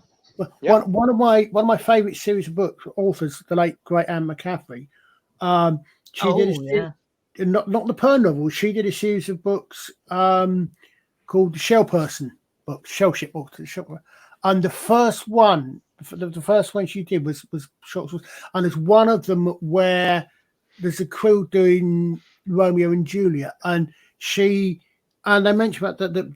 I think they mentioned that Juliet's supposed to be about 13 in that. Wow. I'm not sure. Yeah. She might have been a little bit old. I've never read the play, but yeah, exactly. Because of the time period, we had, life was different, things were different. Childhood, people tended to grow up a lot quicker. I'm always willing. It's like if your average lifespan is, you're lucky if you live beyond 22 years old. Exactly. The average lifespan is 22 years old. I have no issues with the early teens trying to be romantic or whatever. Obviously, absolutely. Even in such a scenario, it's like if it's a 7-year-old girl and like a 19-year-old guy, no, I'm out of here.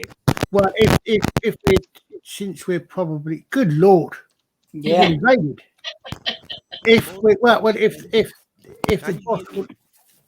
Can you hear me?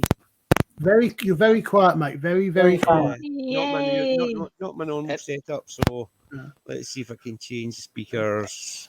It's a little crackly as well, but I mean, what I would say was, I'm not going to get into the average, but what I would say was, as regarding ages, very shortly for this one, because we are now moving into my wheelhouse. Not 1522. I'm not a bloody Tudor. I'm medieval. The Battle of Cressy, 1346. Roman warned us about this. Fairness, Colin, you're just pure evil. Well, exactly. I was going to say that. 1346, Battle of Cressy.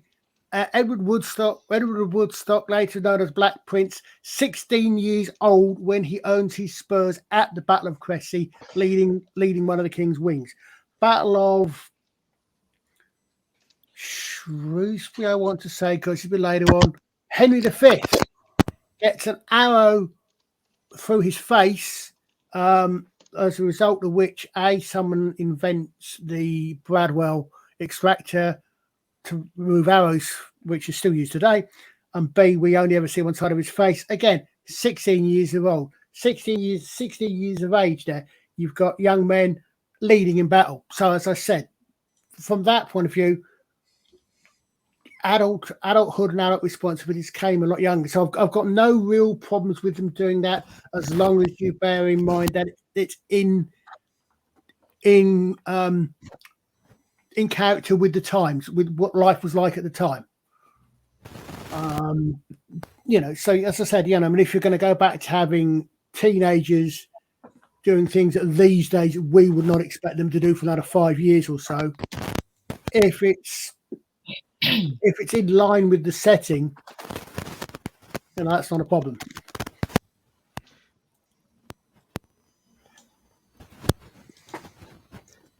All right, guys, PJ, I can only pop let's in. have it. I can only pop in for 10, 15 minutes at most. First of all, thank you very much for hosting, Alec. No problem. Jim, tisk, tisk, tisk. Kelly, hello. I thought I'd pop in and say hi. So Hi. it's not my normal setup. Hello. It's not my normal setup, and I'm still enjoying my break. So I Good. just thought I'd pop in and say hi and quick before bye. And yeah, Battlestar Galactica, too dark. Yeah, I'll agree on that. Oddly enough, PJ, you sound a lot better with this setup than your previous setup. Oi.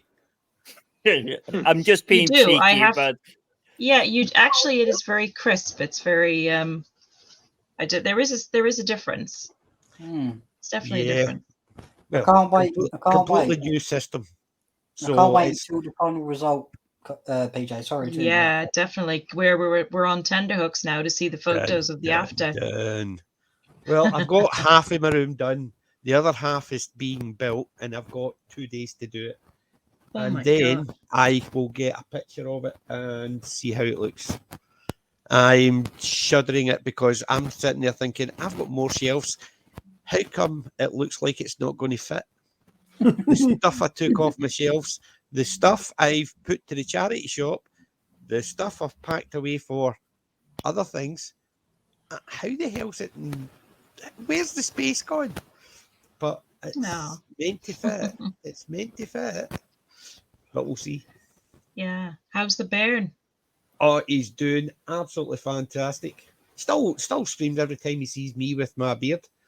So yeah, it's basically happy as Larry until he sees me.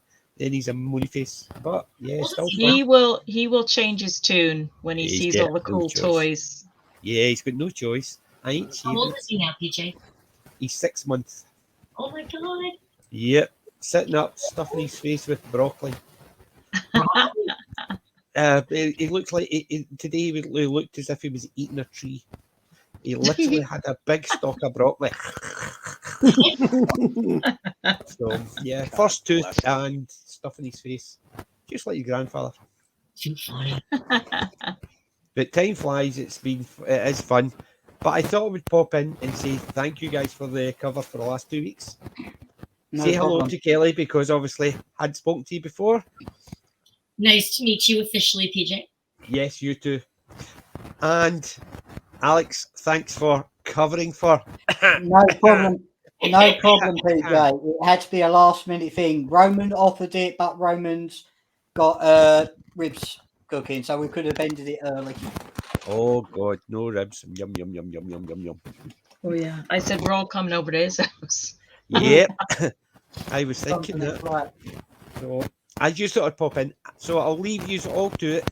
I'm going to bounce back out because I've got some odds to dance because I'm up early tomorrow because that'll be the last day of my technical break. And then I'm back to doing stuff before I go back to work.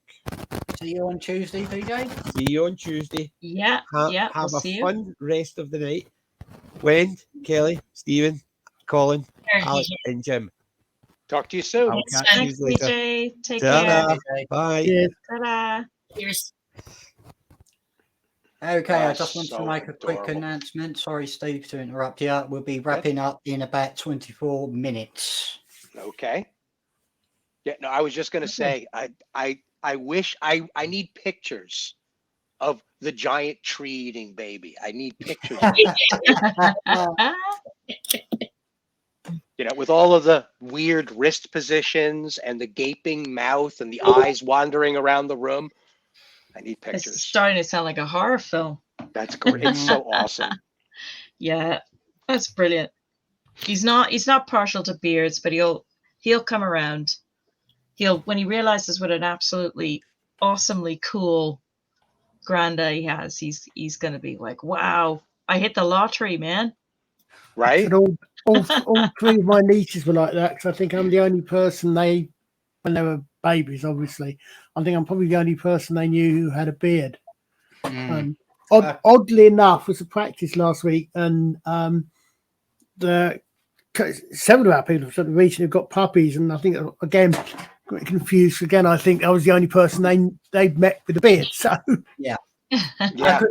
I could imagine it now. When the kid gets a little older, you'll sit on his granddad's knee, and his granddad will say, "Grandson, soon this will all be yours."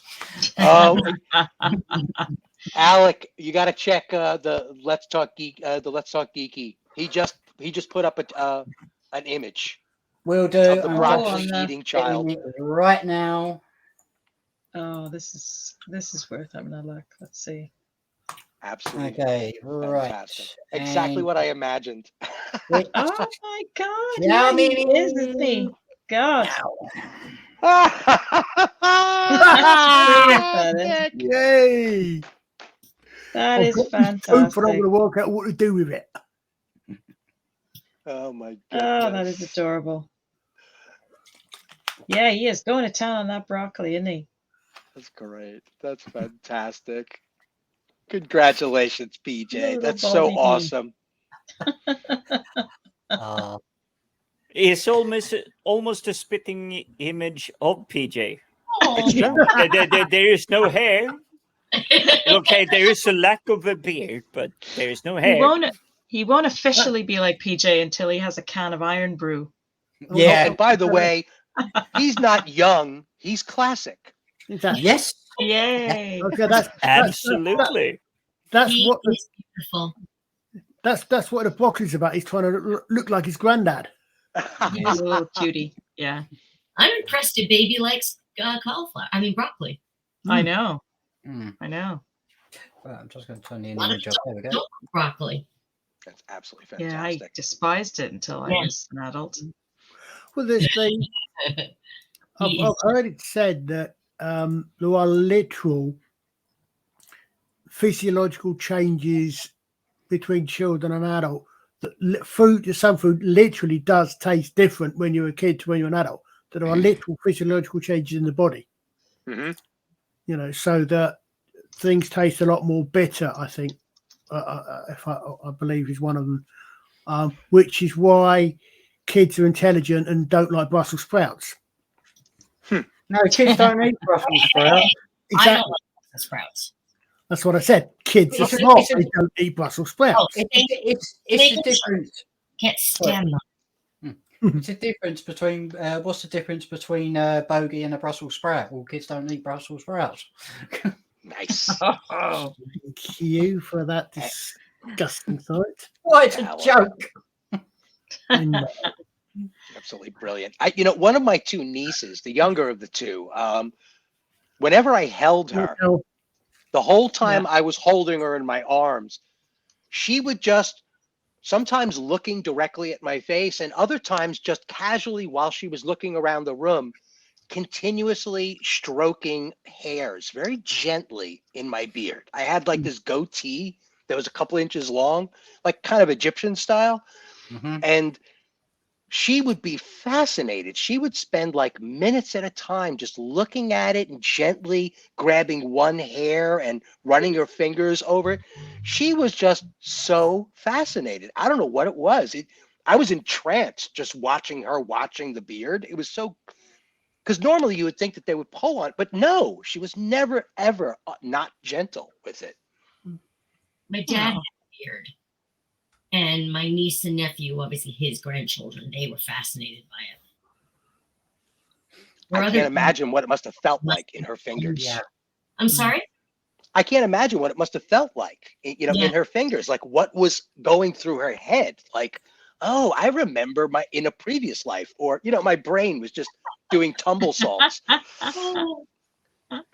Well, everything's new, isn't it? It's Yeah. all new sensations and things like that. Yeah. A new human being. Mm-hmm. Oh, so wonderful. It's They so don't stay cool to watch babies for long. things. Mm. It's just so cool to see babies enjoying things, and something that we take for granted. Yeah. Yeah, And, like- that's it. yeah. The Discovering thing the is, world for the first time.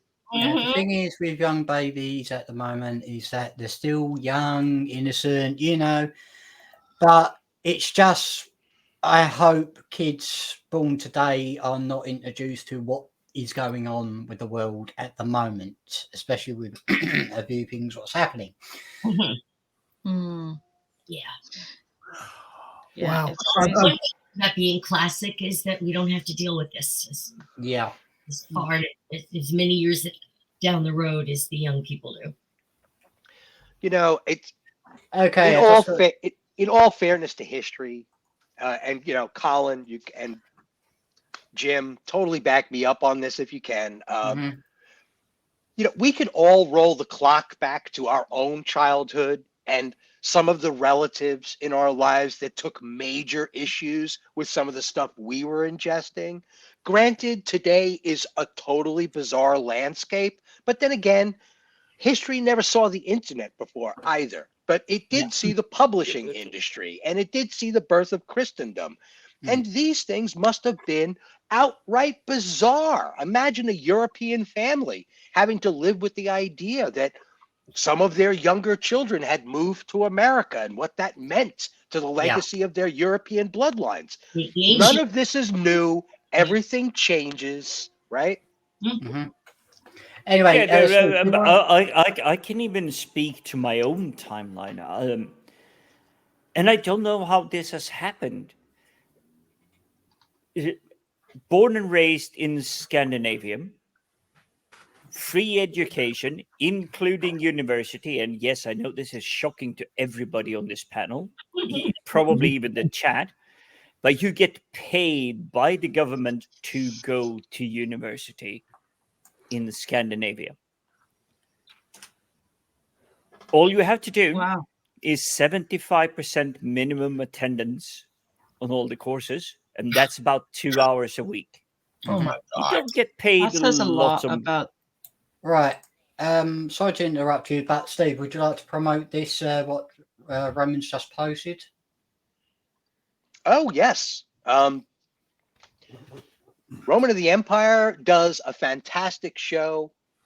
We're gaining some subs, and although he uses that naughty WH word right there, I don't know why he needs to do that and be self-deprecating at the same time. He's not much older than I am, if anything, by maybe a month or two. But help an old YouTuber out. He's got his ribs that he's smoking, and those are the ones that are outside of his body. Forget about the ones inside his body. Smoke them if you got them. That's right. I'm sorry, Roman. I'm not going to subscribe unless I get the proper cooking channel out of it. But I will say that we had a Veterans Day show where we talked about war movies throughout history, and we had 200 views on that before Saturday was even complete. And that's some major traction. We got some good material on there. We do reviews every Thursday. Got Blair to Blair is now part of the panel as well.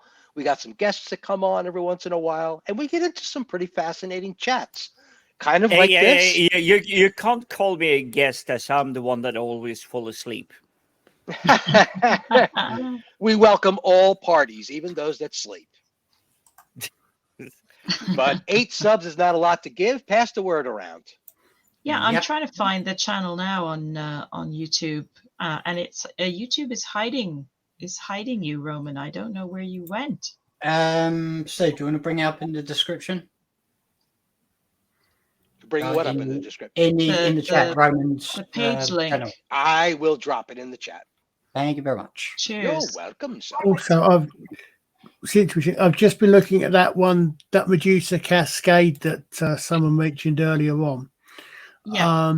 Her playlists include Doctor Who: The Wilderness Years, Stargate, Stranger Things, Farscape, Babylon 5, Classic Doctor Who, Babylon 5 movies, The Avengers, WandaVision, unfortunately, but Hey, I watched WandaVision. I'm not going to complain.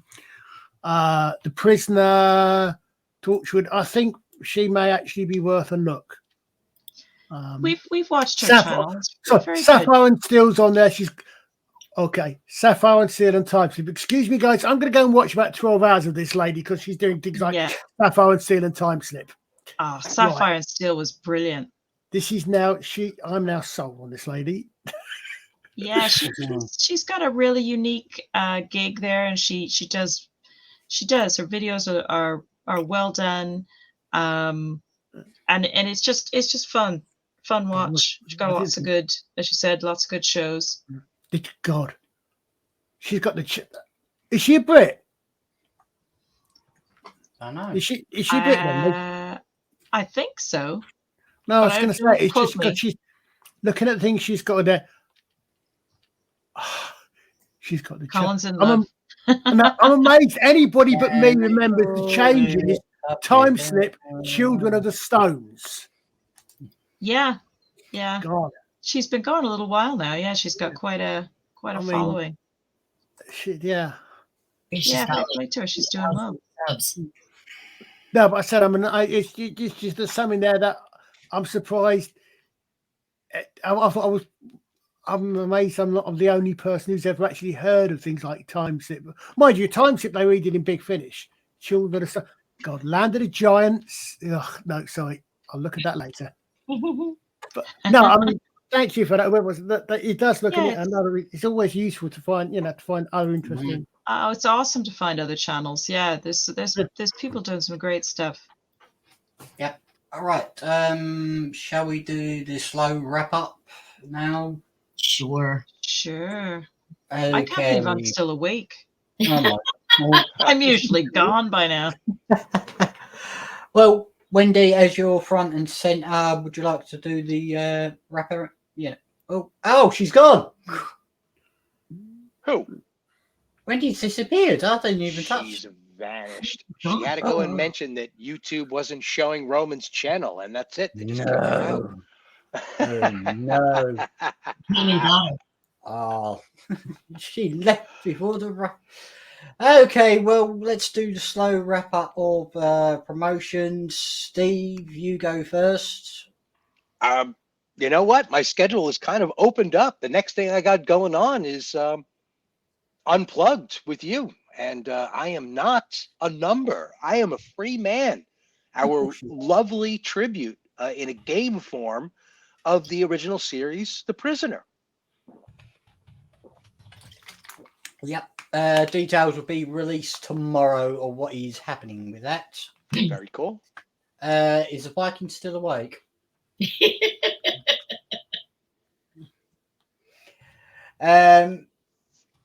Kelly Inch, would you like to promote yourself?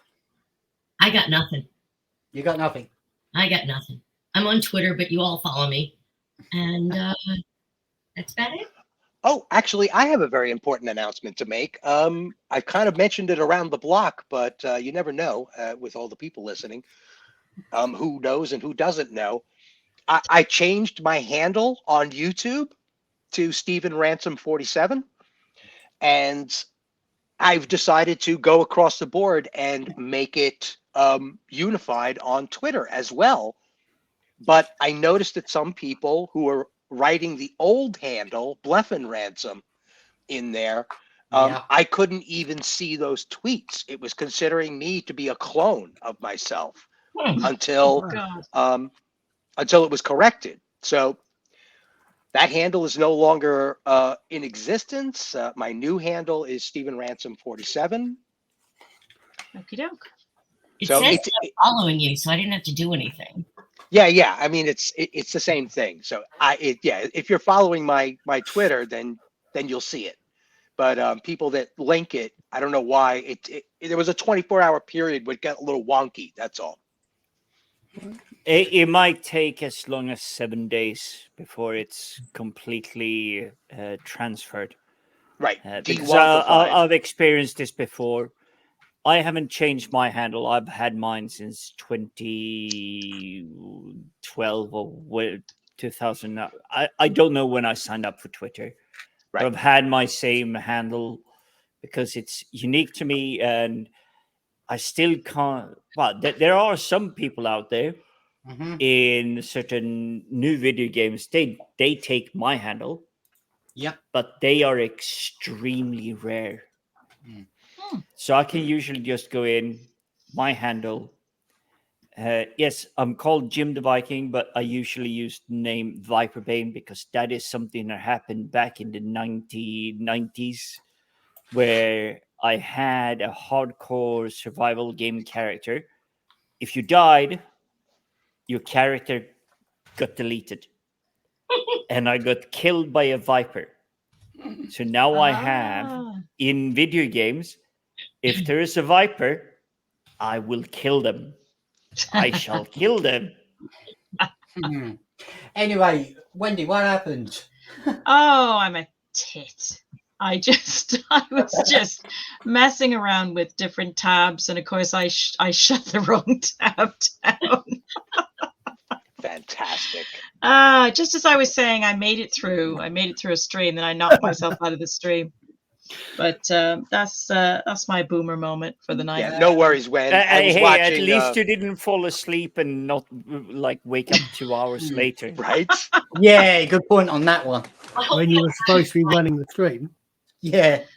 I was watching a channel earlier today, and this guy he's a pro. I mean, I've been watching him for years, and he must have just been off his game, but he kicked himself off of his own stream with a single guest like 5 times. Just absolutely brilliant. And he came back on hysterical laughing both times. So who it is? There's someone else I watch who's got a habit of doing that. It's so complicated. And stream brain is a reality. It's true. It is. Oh yeah.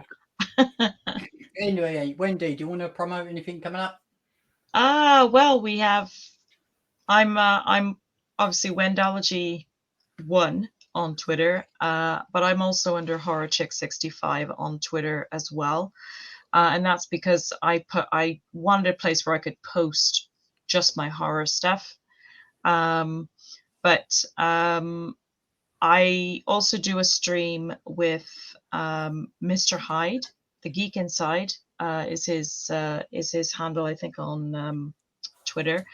We're on a little bit of a hiatus at the moment because Mr. Hyde has had 2 computers fail now. Oh. So he's waiting for a new PC to come. Early Christmas present. Lucky boy. So we're on a slight hiatus, but we did have a couple of recordings in the can. So those are going to air this Sunday, tomorrow, and the following Sunday. And then we'll be back in January to do some more of the B Movie Cinema Show. So, and we're got some ideas we might be trying out next year as well. So looking forward to that. Well, anyway, FFSI, what we've got coming up at the moment, we have got the Prisoner homage on Tuesday. Some of us will be joining PJ on Wednesday for his Wednesday night stream. Do we know what that is yet? No idea. No idea. We're normal service will resume next week on PJ's channel after today's temporary bus service. On the 29th of this month on FFSI, we've got the look into the film Troll Hunter in relation to the new Norwegian film Troll coming out in December. So that is a plan. But as I'm going to promote myself in about 9 months' time, if all goes according to plan, my book will be finally released to the public. What will finally be released to the public? My book. It's in full. It's going into full publication and that now. So in 9 months' time, hopefully it'll be released, and I'll be probably giving a sneak preview of the cover when I get it back. So nice. That's it. So yes, after today's temporary bus service, normal service will resume next week. Return to normality. So anything else you can't handle is your own problem. So anyhow, let's take it away, and everybody have a great weekend. Thanks, And- Alex. You too. No You problem. And hopefully FFSI will see you on Tuesday. Yes, that'll be fun. Yes, that's looking forward to that. I've seen 3 episodes of The Prisoner now, so I feel like I've got a little bit more of a flavor for it now. Kelly, will you be willing to join us on that day, or I'll be at work. you'll be at work? Yeah. Well, if you're in the chat, you're against us, so you'll be you'd be with PJ on that. I'm at work until 10 p.m. your time, and then I'm in the car going home. Yeah. Yeah, this is the problem with time differences, isn't it? Yes. Yep. That's why this weekend. This is a great time because it's the mid afternoon for the California people, and it's early evening for me, and for you guys, it's bedtime. Yep. For us, it's Oh, nearly well, hour. Bedtime. I've already had my sleep. Yes. Yeah, he's going to go all the way till 4 in the morning. Jim's going to be awake now all night. Yeah. Yeah. Well, anyway, everyone, thank you for joining us. Thank you for coming over to the channel as we were waiting for a Viking to wake up. Hopefully see you on Tuesday, and everyone have a great weekend. You take care. Thanks so much. everybody. Good night, everyone. Good night, everyone. Thanks, Take everyone. care. Good night, watching. chat.